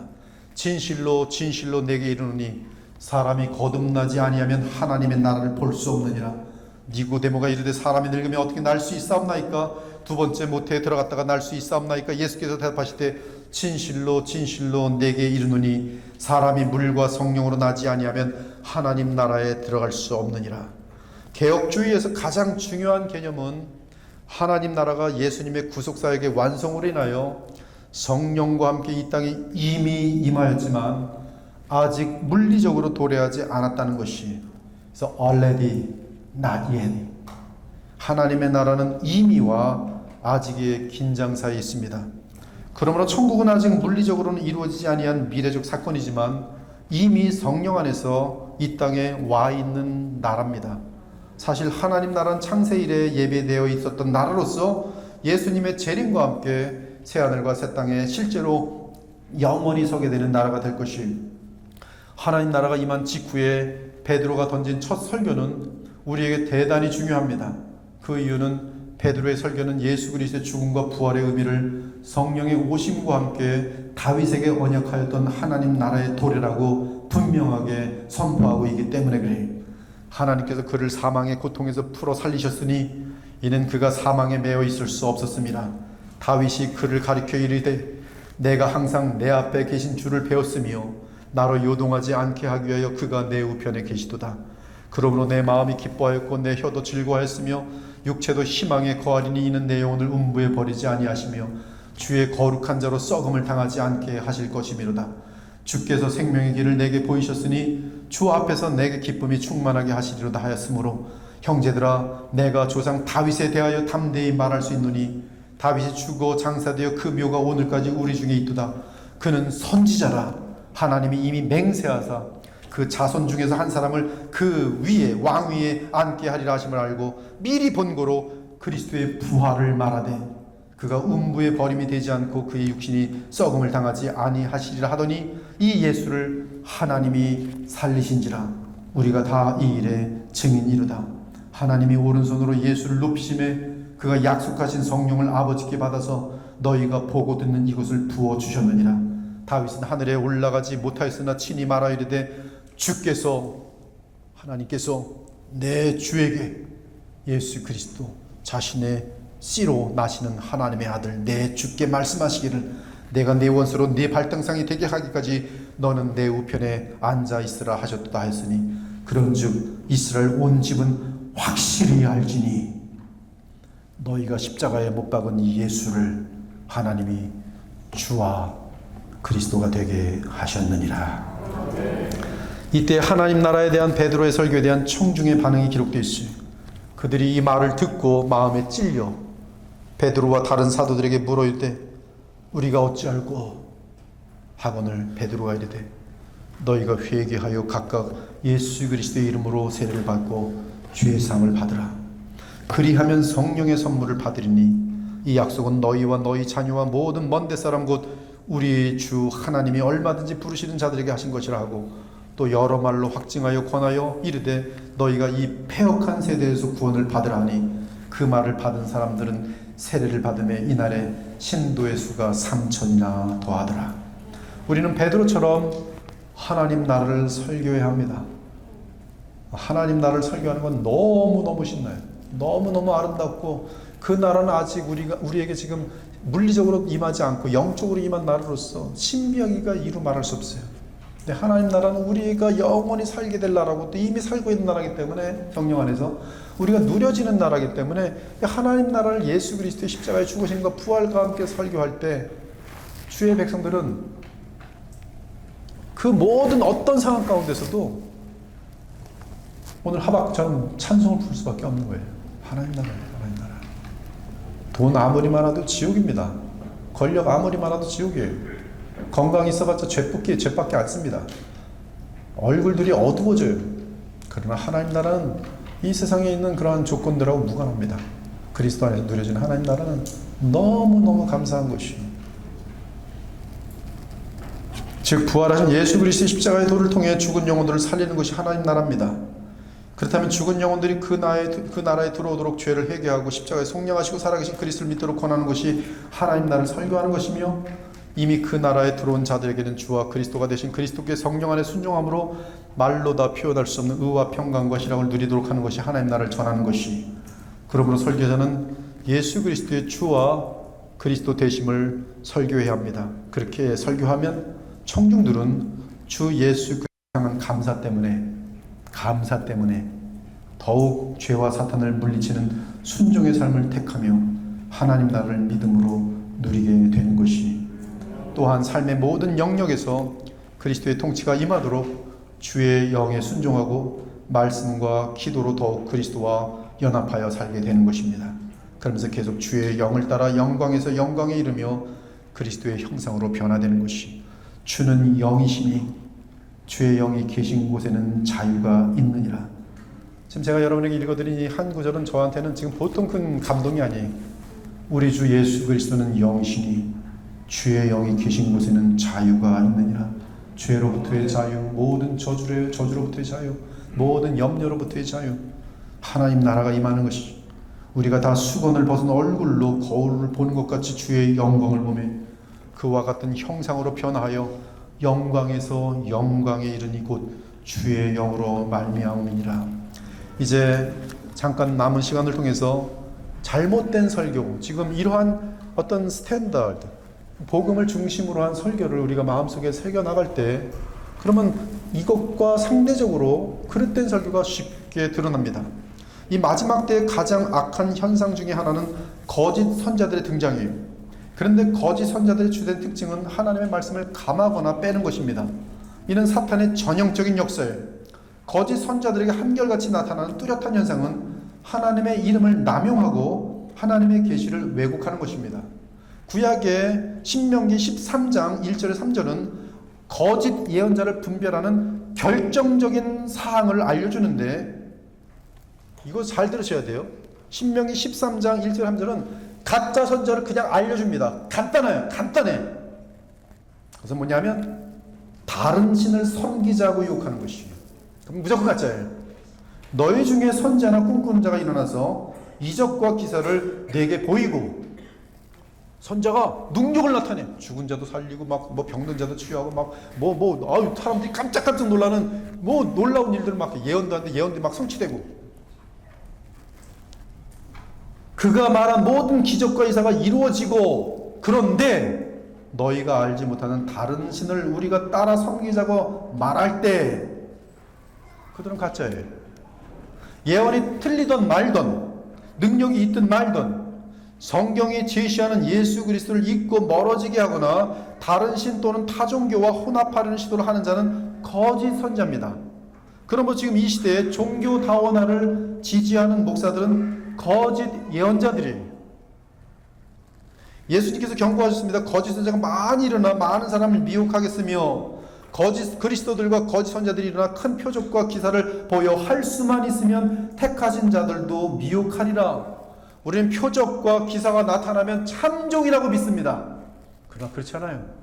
얼마든지 가짜들도 나타나서 사람들이 깜짝 놀랄 일들을 행하는데, 그러나 그들이 주장하는 것이 더욱더 그리스도께만 충성하고 하나님께만 바라보도록 하는 것이 아닐 땐 다 가짜예요. 간단하죠. 그것이 참과 거짓을 분별하는 가장 중요한 시금석이에요. 예레미야서와 에스겔서는 거짓 선자의 특징은 하나님이 주시지 않은 예언을 제멋대로 하는 것이라고 말합니다. 특히 예레미야 23장 9절 이하를 보면 거짓 선자들의 특징, 가짜 설교의 특징을 이렇게 나열하고 있어요. 거짓 선자는 바알, 거짓인 마귀를 의지하고 예언한다. 거짓 선자가 말하는 계시는 자기 마음으로 말미암은 것이요 여호와의 입에서 나온 것이 아니다. 하나님께서 그들에게 이른 적이 없는데 예언을 한다. 이들은 지난밤 꿈속에서 하나님께서 말씀하셨다고 말한다. 그들은 자신의 간교함을 이루기 위하여 예언이라는 것으로 속인다. 몽사를 말하는 자는 거짓 선자다. 여호와께서 지난밤에 나에게 중요한 말씀을 하셨다라고 말하는 거짓하는 자들을 가만두지 않겠다. 이들은 나의 이름을, 나의 권위를 자신들의 거짓을 권위 있게 하기 위해 망령되게 사용하는 사람들이다. 이와 같이 거짓 선자들은 간교한 거짓말을 하면서 하나님께 직통 계시를 받았다고 주장합니다. 정경이 완성된 이후로 누구든지 반성경주의, 즉 직통 계시를 받거나 또는 다른 하나님의 음성을 들었다는 것은 하나님 말씀을 무효화시키는 그런 반성경주의이기 때문에 그것은 거짓 선지자들이. 복음도 마찬가지입니다. 성경 66권을 통한 복음 외에 다른 복음을 전하면 천사라 할지라도 저주를 받을 것이고, 그러기에 사도 바울은 갈라디 1장 8절 9절에서 두 번이나 이 내용을 선포했어요. 우리나 혹은 하늘로부터 온 천사라도 우리가 너희에게 전한 복음 외에 다른 복음을 전하면 저주를 받을지어다. 우리가 전에 말하였거니와 내가 지금 다시 말하노니 만일 누구든지 너희가 받은 것 외에 다른 복음을 전하면 저주를 받을지어다. 고린도후서 11장 14절을 보면 사탄은 자신을 광명한 천사로 속여 사람을 유혹할 수 있다고 말하고 있어요. 이러한 사탄의 역사는 사람의 지식이나 능력으로는 분간할 수 없습니다. 따라서 철저하게 성경을 바르게 알면서 복음을 붙들면서 성령의 도우심으로 이 성경을 도우심을 받을 때만이 성경을 왜곡하는 사탄의 음성을 간파할 수 있어요.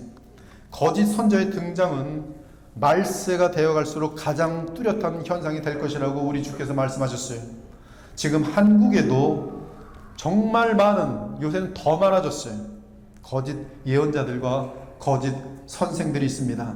그런데 이들에게 한결같은 공통점이 있다면 특별 직통계시 또는 예언의 은사를 받는다는 점이, 점쟁이들처럼 매사의 예언을 받아서 하나님의 지시에 따라 움직인다고 주장합니다. 이는 성경을 우습게 여기는 역사며 멸시하는 것이, 우리는 예언을 한다는 거짓 설교자들을 멀리하고 항상 성경으로 돌아와서 하루에 한 장이라도 성경을 읽어야 하는 것이. 이러한 내용을 볼 때 베드로후서 1장 20절에서 21절을 보니까 거짓 설교를 더 구체적으로 말합니다. 먼저 알 것은 성경의 모든 예언은 사사로이 풀 것이 아니니 예언은 언제든지 사람의 뜻으로 낸 것이 아니오 오직 성령의 감동하심을 받은 사람들이 하나님께 받아 말한 것입니다. 사사로의 성경을 해석하는 설교는 엉터리 설교예요. 사사로이는 뭐냐, 자기 멋대로 기준이 없어요. 저는 한 6가지 정도로 한번 이 시대에 정리를 해봤습니다. 개인적인 의견이, 그리스도의 의가 아닌 인간의 의를 부추기는 가르침은 기독교의 가르침이 아닙니다. 예수님을 통한 믿음의 의가 아닌 이것 플러스 인간의 의를 추가시키거나 아니면 이것 없이 인간의 의로 구원을 받는다거나 하는 것은 다 마귀의 음성이.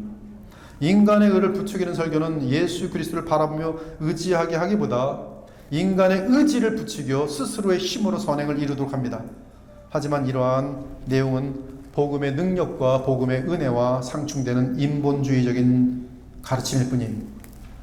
인간적으로 볼 때 야곱은 에서보다 세상에서 말하는 의로운 삶을 산 것은 아니지만 야곱은 살아계신 여호와 하나님을 가장 소중히 여기며 살았고 에서는 인간들에게 인정을 받았으나 하나님을 소중히 여기지 않았으니 순종으로 나타나는 바른 삶은 내 힘이 아닌 그리스도의 은혜를 의지함으로 가능합니다. 이때 우리의 순종은 그리스도를 향한 사랑에서 나오는 순종으로서 마음 중심으로부터의 순종이며 순종 후에는 언제나 기쁨과 평강과 감사가 넘치도록 되어 있어요. 인간의 의가 자랑이 설 자리가 없습니다. 둘째는 영원한 것이 아닌 없어질 이 세상의 것을 추구하도록 하는 가르침은 성경의 가르침이 아니에요. 복음적인 가르침이 아닙니다. 사두개인들은 죽음 이후의 세상에 대해서 부인했어요. 그러므로 그들은 이 땅에 사는 동안만이 중요했어요. 이 땅에서의 안녕과 부귀와 출세와 권력과 인기를 추구하기 위하여 하나님을 찾도록 하는 설교는 잘못된 것이, 오히려 바른 설교는 모세처럼 세상의 것을 다 잃어도 영원한 것을 잡도록 격려하는 설교가 바른 믿음을 세우는 설교입니다. 이러한 진정한 믿음을 가질 때 하나님께서는 필요한 모든 것들을 넉넉히 공급하여 주세요. 선하신 분이십니다. 그러나 우리에게는 여전히 아무리 이 세상의 것을 하나님께서 덤으로 주신다 할지라도 내 마음은 누구께 가 있어요? 오직 예수님께 가 있어요. 그것이 아름다운 신앙인 것이. 아벨은 믿음으로 인하여 가인에게 돌을 맞아 죽었어요. 세례 요한은 인생의 안위를 구하기보다 영원한 것을 붙잡기 위해 목배임을 당했습니다. 이들은 세상에서 보면 실패자요 다 잃은 자들인 것처럼 보이지만 하나님 편에서는 영원한 것들을 얻은 자들이. 성경은 우리가 이 세상을 살아갈 때 순례자와 청지기로 살 것을 요청합니다. 여호와 삼위일체 하나님을 인격적으로 의식하게 하는 것이 아니라 말의 힘이나 적극적인 사고방식, 자신의 정신력 또는 쇠뇌, 잠재의식, 주문 등을 신앙이라고 오해시키는 가르침은 거짓 가르침이, 적극적인 말을 많이 하면 복이 된다는 믿음신학, 내가 믿는 대로 될 것이다, 좋은 것을 믿자, 믿는다 믿자 뭐 이러면서 하는 것, 그럼 잘 될 거다, 이건 다 지금 믿음신학이에요. 형통신학, 이것들은 다 성경이 뜻하는 복음과 거리가 먼 것이, 우리는 무엇보다 말씀과 성령을 통해 우리를 위해 십자가에 죽으시고 부활하셔서 영광 가운데 살아계신 우리 주 예수를 의식하며 그분을 닮아서 죄를 이기고 세상을 이기며 살아가야 되는 하나님의 백성들이, 하나님이라는 막연한 존재에 대한 가르침, 순종하면 이 땅에서 복을 받고 불순종하면 저주받는다는 인과응보적 가르침은 결국 타종교와 구별되지 못하고 복음의 차원까지 이르지 못하는 종교 다원화적, 도덕적, 교훈적 가르침입니다. 초등학문에 속한 율법적인 가르침으로서 주 예수 그리스도의 십자가 성령을 통한 성령의 새롭게 하시는 능력으로 살아가게 하는 복음의 가르침과 전혀 관계가 없어요. 우리는 이러한 잘못된 싸구려 가르침들에 대해서 여러분의 마음이 탐욕에 물들지 않는다면 이런 것들이 쉽게 들리는데, 여러분의 마음이 세상에 너무 가면 이 설교가 확 마음에 와닿으면서 여러분의 사심과 이 잘못된 설교가 합하면 그리로 가게 되는 것이죠. 그래서 인생 낭비하는 것입니다. 인생 낭비하는 것이. 기타 여러 가지가 있지만 결론을 내리겠습니다. 예수께서 부활 승천하신 이후 하나님의 사람들의 설교는 복음 선포를 의미합니다. 복음 선포는 예수님이 누구시며 그분이 하신 일이 어떤 의미인지 알려주는 것입니다. 따라서 십자가의 도에 대해 선포하며 오직 살아계신 주 예수 그리스도를 높입니다. 특히 십자가의 구속의 완성으로 건설된 하나님 나라의 능력과 심판을 선포합니다. 이를 위해 하나님의 의를 선포하며 나아가 예수님을 영접하여 생명을 얻고 예수 그리스도와 연합하여 영생을 누리도록 하는 좋은 소식을 알립니다. 따라서 복음은 그리스도의 생명을 받은 자가 어떻게 그 능력을 발휘하게 하는지 알려줍니다. 이에 바른 설교는 반드시 죄 문제를 다루게 되어 있고, 바른 설교를 듣고 믿은 자는 그들의 삶에서 반드시 거듭난 생명으로 주의 영이신 성령을 따라 나타내는 거룩한 삶과 성품이 계속 성장하도록 되어 있어요. 설교자는 결코 사람들의 비위나 요구를 들어주는 자가 되면 안 됩니다. 유대인들이 듣고 싶어하던 것은 정치적 해방과 수고하지 않고 거저먹는 오병이어의 기적이었어요. 그런데 예수 그리스도는 무능하게도 십자가에 못 박히셨습니다. 그러자 예수님을 따르던 자들은 그 길에서 돌아서서 도리어 예수를 십자가에 못 박으라고 외치는 군중이 곧바로 되어버렸어요. 지금 이 시대에 있어서도 세속적 번영이나 종교적 체험을 추구하기 위해 예수 그리스도를 찾는 자들도 마찬가지일 것입니다. 그들은 어느 날 주 예수 그리스도가 그들이 바라던 욕심을 채워주지 않을 때 실망하게 되면서 예수님을 멀리하며 교회를 떠나게 되는 것이, 설교자가 거짓 설교를 하게 되는 이유는 부패한 동기 때문입니다.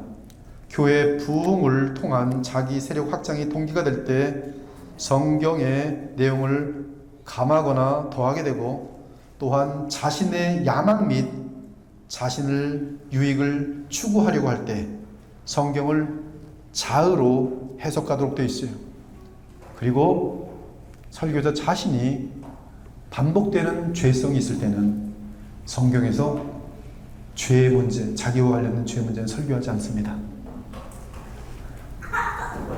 무서운 것이죠. 그러한 설교는 오직 예수를 남기는 설교가 될 수 없으며, 십자가의 도와 부활의 능력과 하나님 나라의 의의와 나라를 제대로 전달할 수 없어요. 그러므로 우리는 오직 주 예수 그리스도 하나님을 사랑하고 바른 설교를 듣고 또 배울 수 있어야 하며, 그러한 순전한 동기를 가질 때 거짓 설교를 분별할 수 있게 되는 것입니다. 기도하고 마치겠어요. 하나님 감사합니다. 오늘 성경에서 또 부족한 종의 목회 사역을 통해서 설교가 무엇인지 정리된 것을 주의 백성들과 나누었습니다.